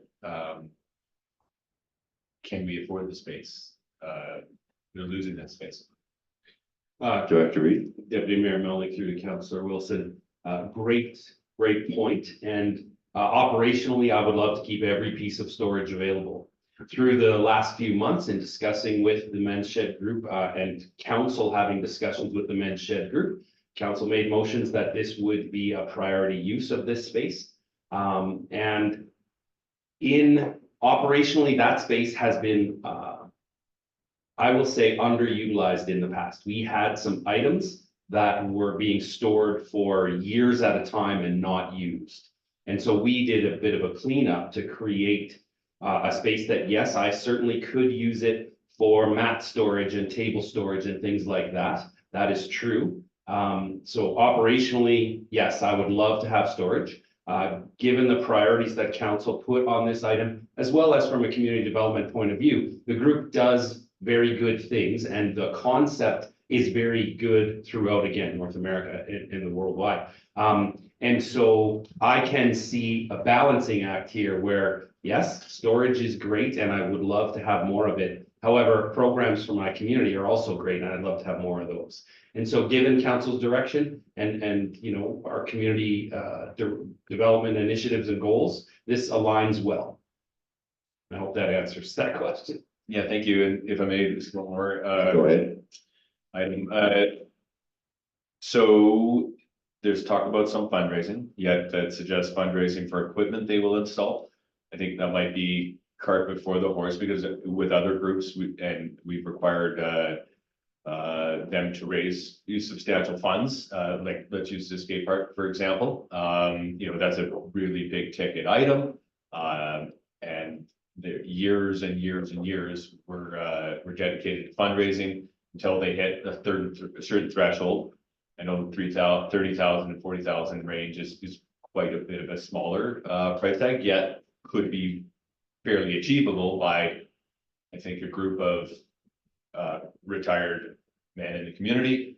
I feel, yes, let's move this forward to budget 2025, but I think we should relay to the men's shed that don't go spend your fundraising money on equipment, fundraise for that renovation, because we're dedicating the space for them. I think, you know, in exchange, they could most likely raise the money for the renovation. Deputy Mayor Go Melvin, ahead. through to Councillor Wilson. Yes, and in my notes here, I said the men's shed group is interested in helping in any way possible. They've already begun discussing perhaps partnering with, as an example, one of the things the space needs is electrical service that would be appropriate for equipment placement. And so they've already discussed perhaps an option they could pursue would be to find a local electrician who would be interested in some form of balancing costs and charity work with them. And their fundraising, the idea, initial discussions was if the municipality would put in, then they would also be putting in. There wasn't a line that said they would only put in for equipment. So they're very open. In the discussions I've had with them, they're very open with some sort of partnership on the costs. And I think that council making it clear what your sort of wishes are and referring other projects makes a lot of sense, and they will understand. Thank you. Any other questions? Councillor Demona. Me, I like to go back to the strat plan, and I'm glad that the director Reed made reference to that. But you know, like one of our spokes on that wheel is community health, and you know, on past councils, community health was the center of that wheel. And I still think that all the things that we do, whether it's you know for promoting mental health, physical health, and even financial health, you know, like our community's better when we're all working together. And I think you know, when you talk about storage components and what this actually offers to people, I think that is a service that the community needs. You know, yeah, I'm just gonna leave it at that. So I support this. Thank you. Councillor Hall. Thank you, Deputy Mayor Melnick. I also support this initiative. I'm very impressed with how quickly this group has seemed to assemble. They have weekly meetings every Wednesday at 10. They've been collecting a lot of donations. They've done a few little projects like the picket fence from others too, was super great. I'm constantly sharing their page on Facebook. They also have a beautiful website. I don't know, I mean, can we afford not to help them? It feels like we lose a member of our community every year that fits this demographic. So I'm behind this. I'm very confident as well that this group has the ability to fundraise. Thank you, Councillor Hall. Looking to the screen, any comments from other councillors? I too will vote in favor of this project, and I'm looking to Councillor Waxer. I also will vote in favor of this for all the reasons everyone has spoken to already. And I think not only I've observed not only the capacity to raise funds, but I think also the willingness and the sense of responsibility is what I've read from those individuals. So I'm very confident in moving forward. Thank you, Councillor Watson. There being no other comments, or Councillor Demona? Is there actually a motion on the floor, or we just all talked about it? Because I think the mayor was wanting to chime in there. I'm not sure. I thought I saw a blip on the screen. Your worship? Thank you, Councillor Melnick, and thank you, Councillor Demota. I don't know how you saw a blip on the stream. Wasn't intentional, but if we're at this stage, I'm happy to make the motion that council approve in principle the draft partnership to create a men's shed in one bay of the 3-bay garage at the activity center and refer the required renovations to the 2025 capital budget discussions.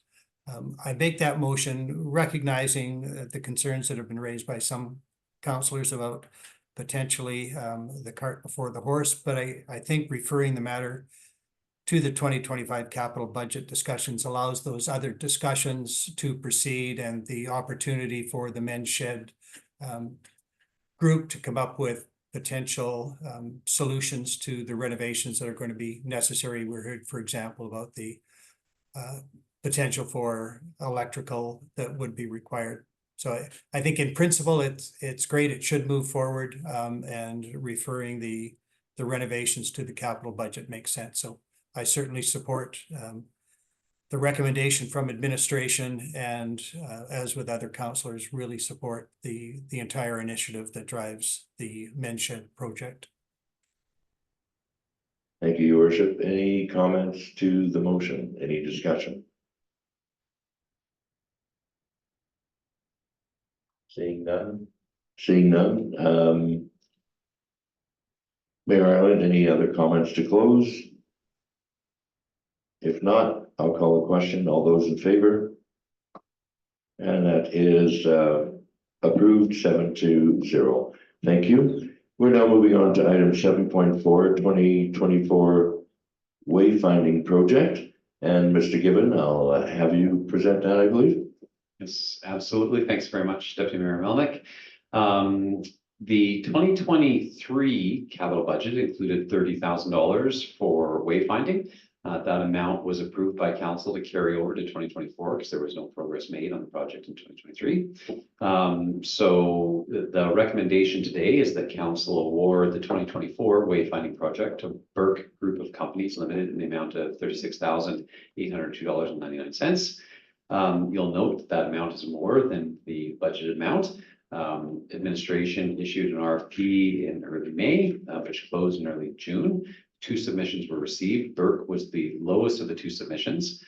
The other submission was approximately $32,000 more than the Burke submission. So the Burke submission obviously is very good value, but it is over the budgeted amount, and that's why we're here today. It is over that 10% that's allowed under the procurement policy and the financial authorization policy. So administration is essentially seeking approval of the additional $6,800 that can be funded from the local government fiscal framework grant funds. That would be an appropriate source of funding for this. The project is essentially to continue the progress that was made on the 2016 plan. It was some time ago that plan was adopted. Since then, we have essentially done phase 1, which was the new entrance feature signs at both of the highway entrances, the 2 highway entrances to Jasper, to the town site. This would be the next step, essentially at phase 2, which would be the addition of 3 primary directional signs within the town site. And I can see some council members having to crane their neck to see the image that's in the report. My apologies for that not rendering properly. I will share something that will work a little bit better. On screen, you'll see the representation out of the 2016 wayfinding guidelines. And so the type of sign that we're talking about is the one that's shown here, which is essentially an informational board identifying directions to major community facilities that would be of interest to visitors. These would be strategically located at 3 different sites. Essentially, if somebody coming along Hazel across the tracks, to be able to guide them once they cross the tracks. One at the intersection where Bonhomme intersects with Connaught, and then another one along Connaught just as you approach Hazel. So those sort of major intersections, this would provide information for visitors to be able to understand where major facilities are in the community. This is been something that I think has long been a desire of the library, museum, gallery, and certainly would support municipal operations like the activity center, all of which are major, are significantly used by visitors. There's in all different sort of aspects. So apologies for the poor rendering of the report, making people crane their neck sideways to see if they can see a reflection of what that looks like.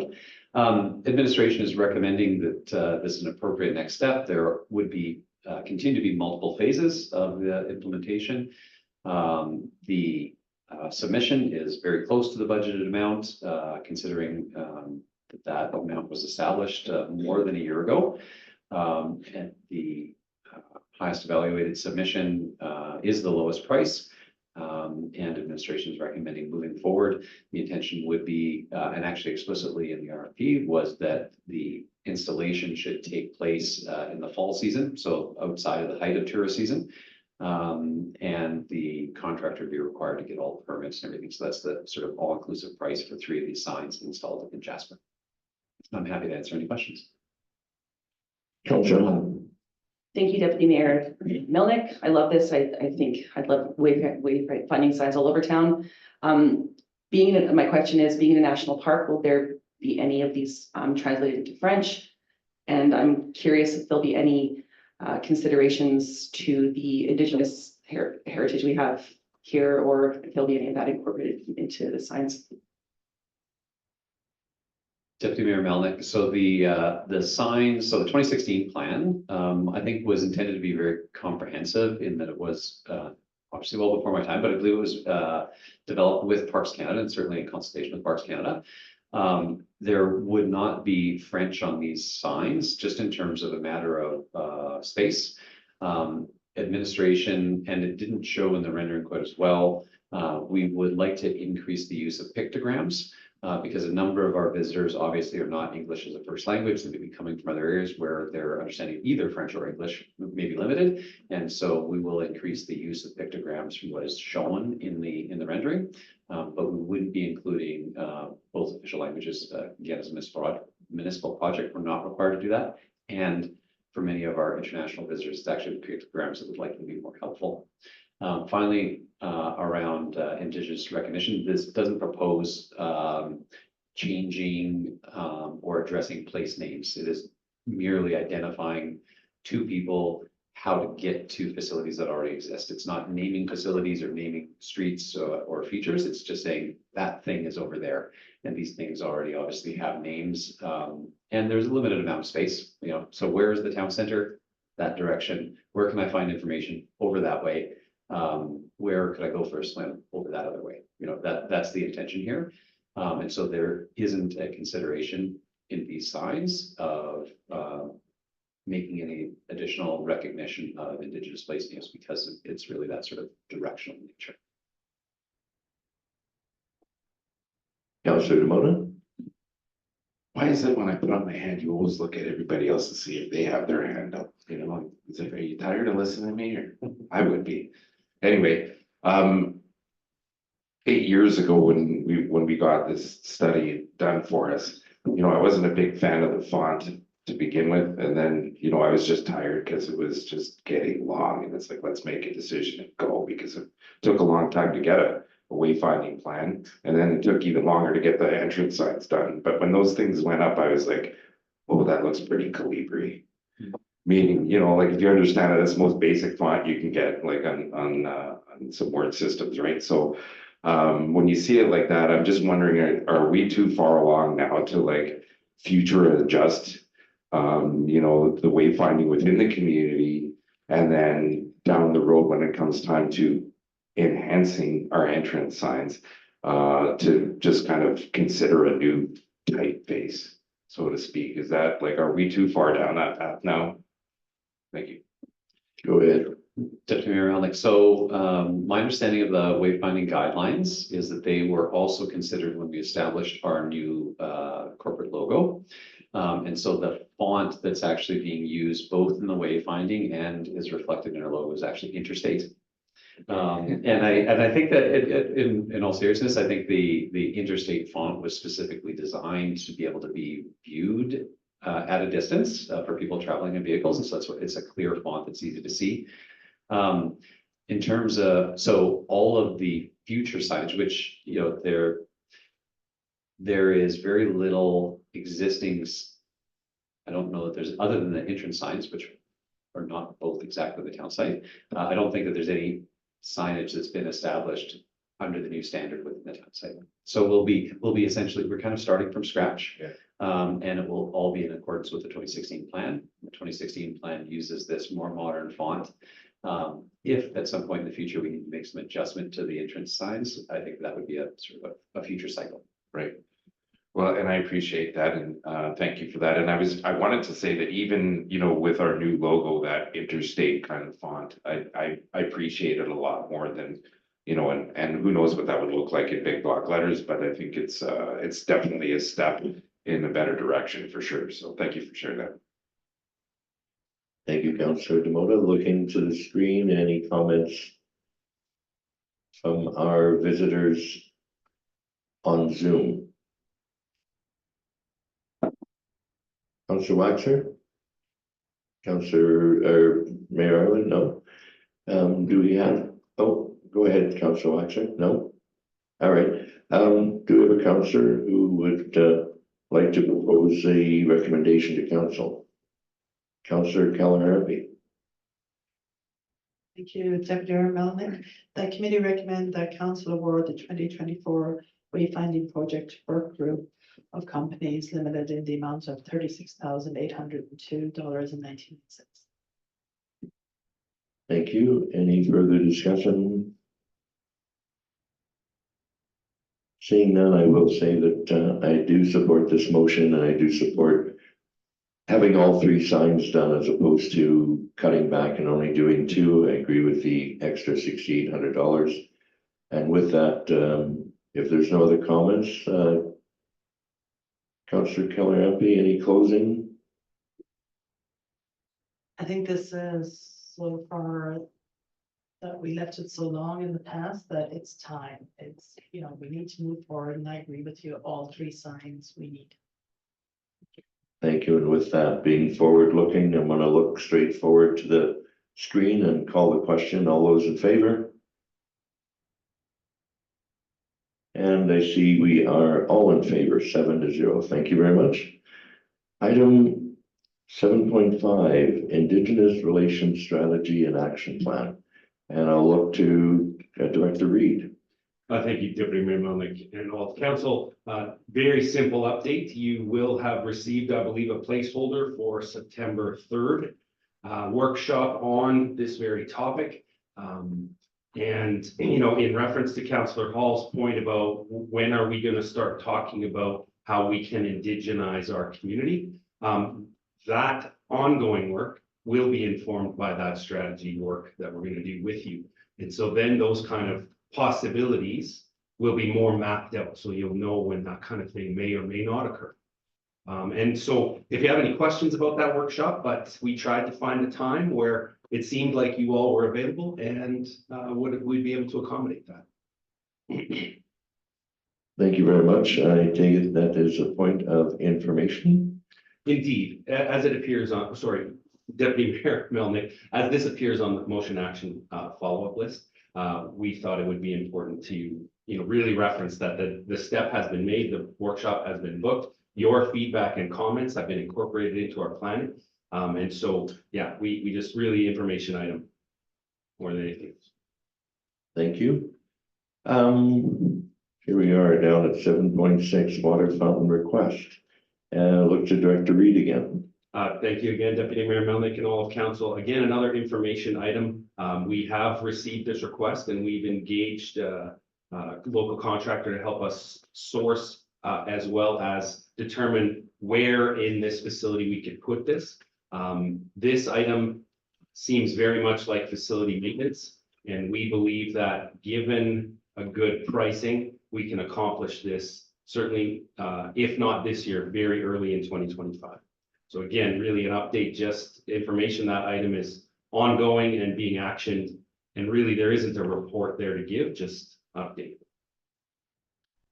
Councillor Hall.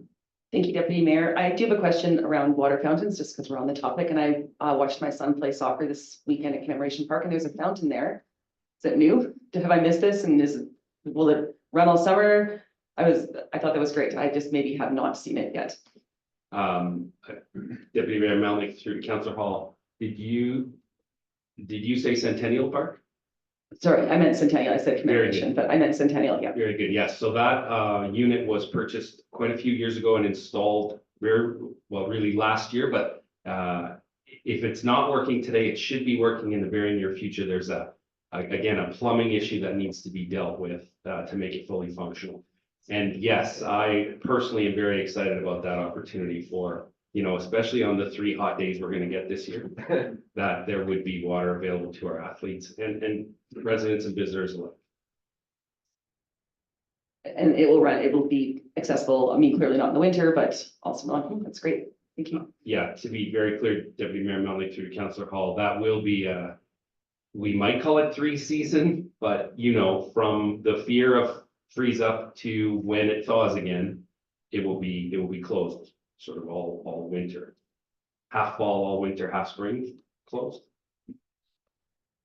Great, thank you. Councillor Demola. Yeah, I was gonna ask that, so I'm grateful you did, because it's on my dog walk loop, and I remember it going in last fall, and I was very excited to see it hopefully go into commission, so looking forward to that. It's a good stop too. Thank you for that information. Councillor Hall, go ahead. Thank you. Just on the topic of water fountains, I'm just for my information, there are a couple at the public washroom. I think you can access water there. Now in Centennial Park, are there any plans or anywhere else in town along the town path? Or, I mean, I think it's as we, move into I think we're seeing hotter summers than usual and climate change. And just curious. Deputy Mayor Melnick through to Councillor Hall. It is something that we contemplate now with all our major projects. So you will see in the activity center, the one that used to be there will go back, and there will be 2 now water fountain bottle fill stations at the Fitness and Aquatic Center. And so, yes, you are correct that we are thinking about that. As far as around the town, there, the fencing for the wildlife is part of our consideration. However, things like long-term planning for park spaces, we look to see whether or not it would be appropriate to include them. So yes, you will see more of them as appropriate. Great, thank you very much for that. Did I see your hand, Councillor Demola? Yeah, I want to say that I think it's a really good initiative. I remember being in Hawaii 10 years ago, and I sent a picture right from this water bottle filling station, and it was in the middle of nowhere. And I thought, wow, this is pretty progressive. Like, you guys know, these people know they're in tourism, and there's people hiking in this area, and that's what they want to promote. And it was right there, and like, brilliant. So I think that, again, when we're promoting community health and things like that, those are initiatives that I like to see go forward. Great, thank you. All right. We're now going to move on to item 8, motion action list, and we did add to the agenda.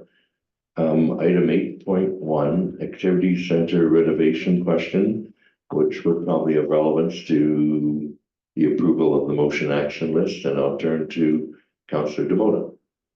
Well, thank you. And I just, this is for council to see if you want to have something on here that would be kind of a placeholder on where we are with the activity center reno. I mean, it's not something that, we're going to tick off or anything, but I'm wondering if, we put a quarterly date in there. So we have activity reno update, and then, set it for 3 months out. And then once we hit that 3 months, when we get our update, another 3 months. And I think for me, it's just a matter of being accountable to the community on the amount of dollars that are being spent in that facility. And council, 2 years ago, around this time, maybe a little earlier, put forward a motion to go ahead with this project. It was May 2022, and it was based around the GEC document that we discussed at council, and there were some scope items in there.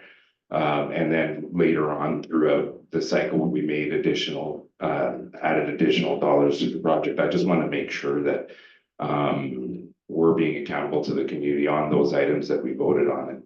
And I'm not sure if, some councillors or administration, I didn't clarity on that document, whether it was a guiding document or, that was the plan and we were sticking to that plan. So I would like to have some clarification on that, just so that, we all of us understand and have some clarity. Does that make sense? Would you like to see that on there? Because I'd like to move to have that on the motion action list. Councillors, with the CEO given. Deputy Mayor Melnick, I think I heard two different things in Councillor Demota's point there. I think first was just about the regularity of updates to council and the community on the broader project. And I appreciate Councillor Demota sort of taking a midline of, well, maybe some quarterly updates. Administration certainly has attempted to do that. But I don't know that that would be relevant at this stage of the project, given that you'd only get one of those because it's going to be done in Q3. We're in Q2 already. It's going to be done in Q3.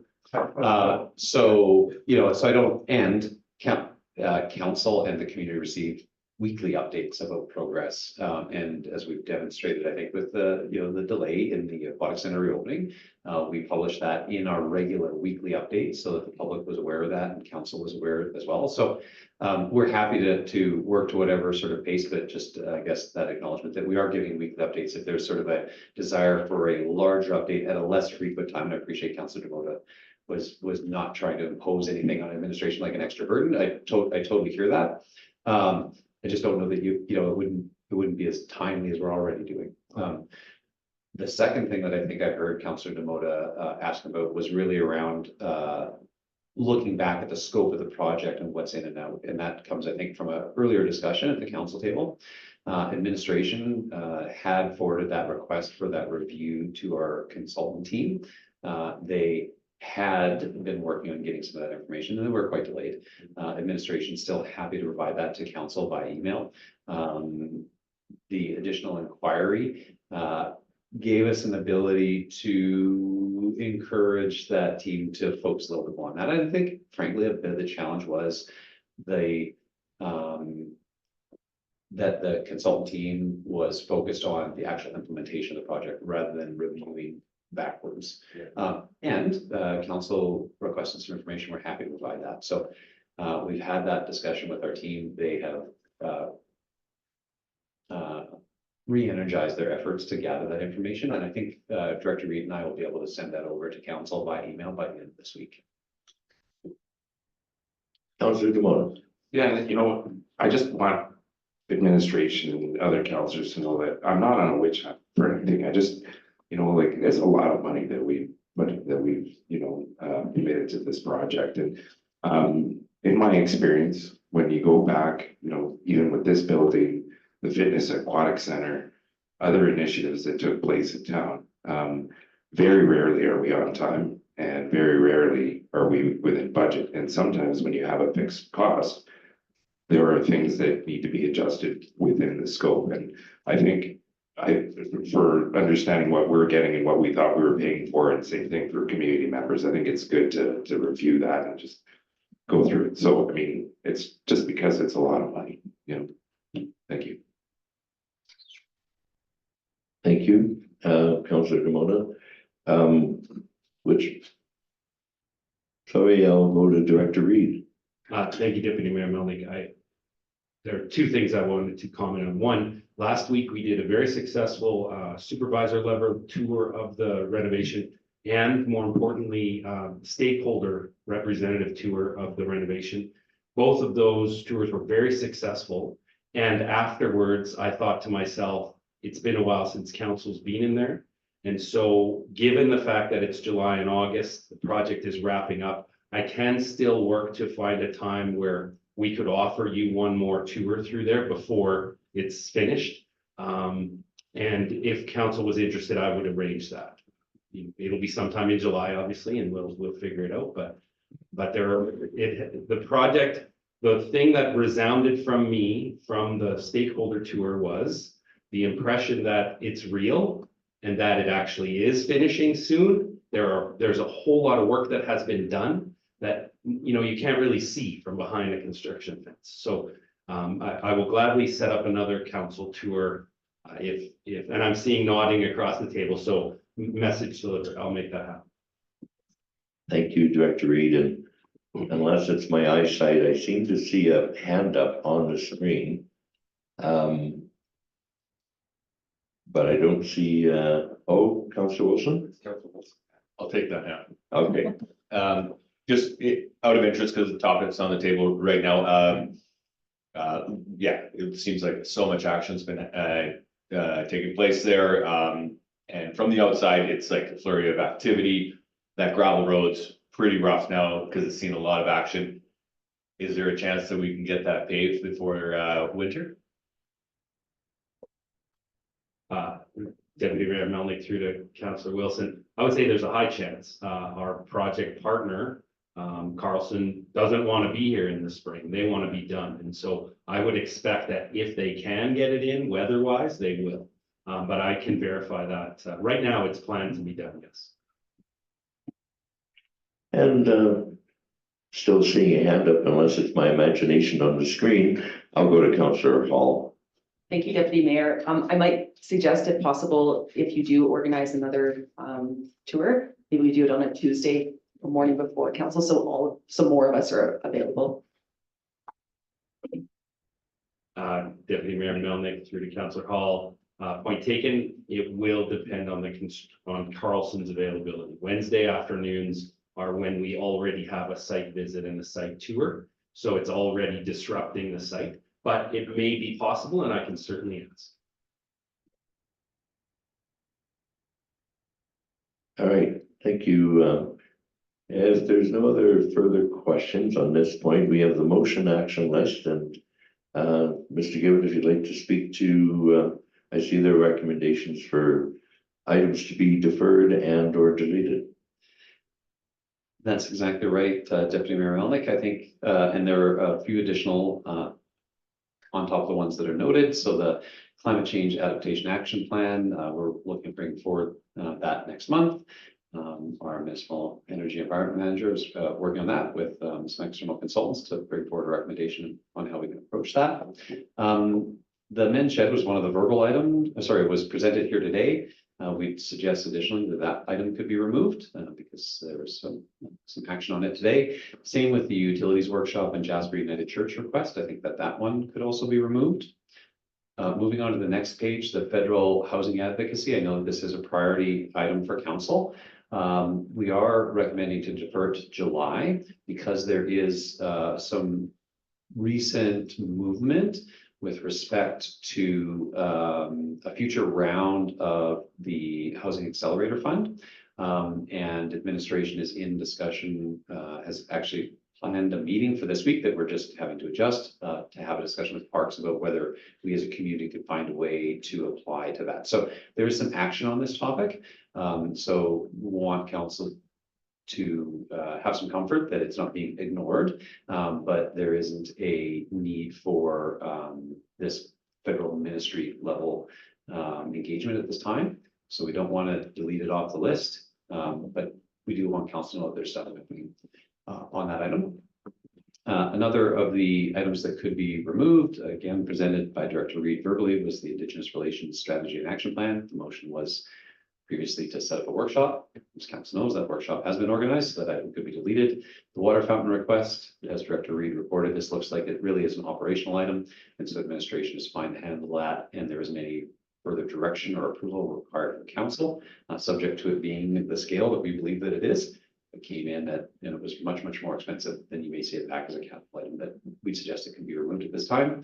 And the transit fleet facility procurement, obviously, council knows that there are results to come back yet from the RFP on the buses. But at the last council meeting, there was direction to advance the construction. And administration has had a discussion with Johnston Builders about the ability for the municipality to structure the contract in such a way that we would be able to exit the contract without penalty, but with having to pay any costs up until that point. So we're certainly taking that direction. This motion was actually from earlier. It was between committee and council. So at the committee meeting, committee asked administration to examine whether there's a way to break apart the contract into the design and construction phases. At the council meeting, I reported that we could do that, but it wouldn't buy us as much time as we thought. And so this item has been completed, and administration is working on structuring that larger contract in a way that allows the ability for the municipality to exit without penalty, but with having to pay any cost to that stage of construction. So again, this is another item that administration would recommend could be removed. Thank you for that. Any questions for CAO Given? And I'm looking for a motion for the that we approve the updated motion action list. Councillor Demota. Yeah, as soon as I created a bit of a disturbance on that, I move that we approve the updated motion action list as recommended by administration. Thank you. Call the question. All those in favor? And I see that we are all 7 in agreement. Thank you. Councillor, upcoming meetings, anyone like to start?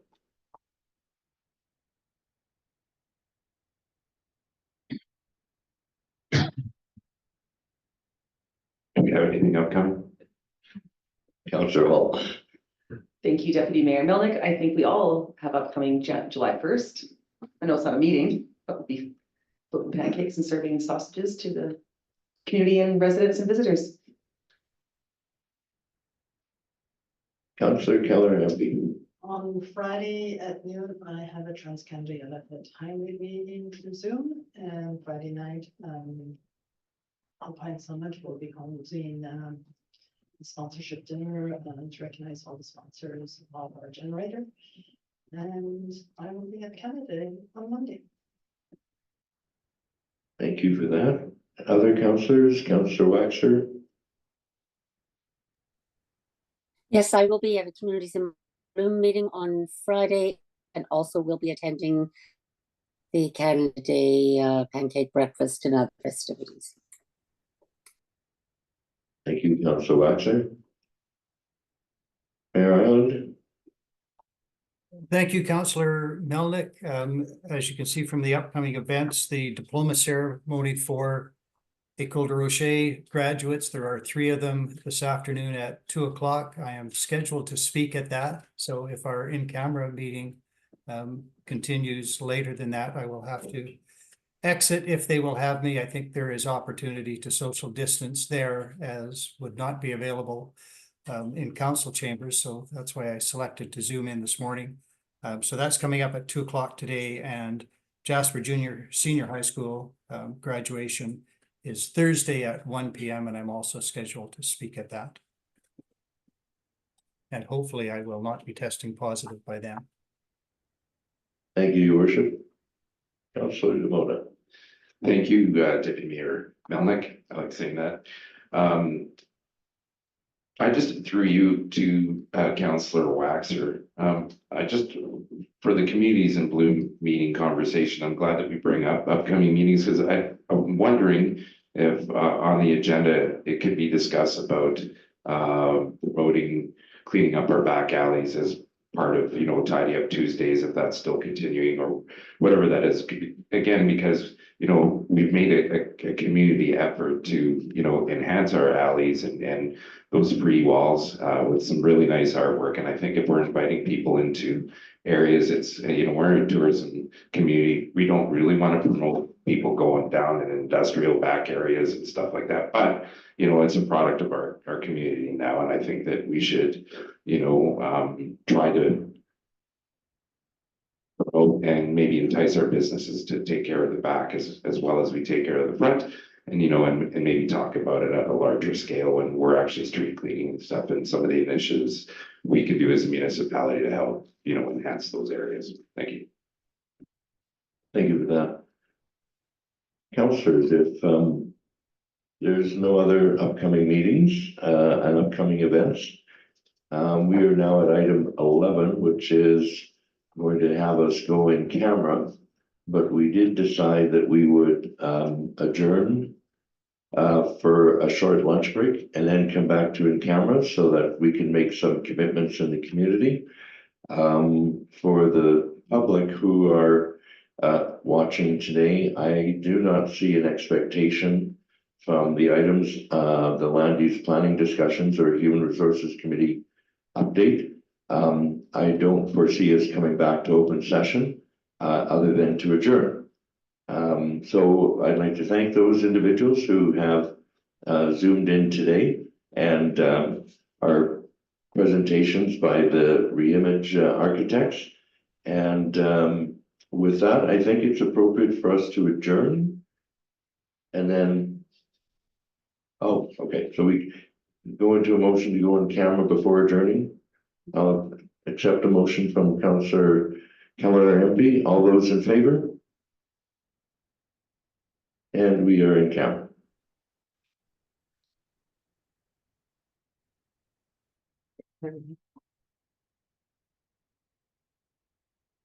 Councillor Watcher, thank you. Did I get a vote on that? Okay.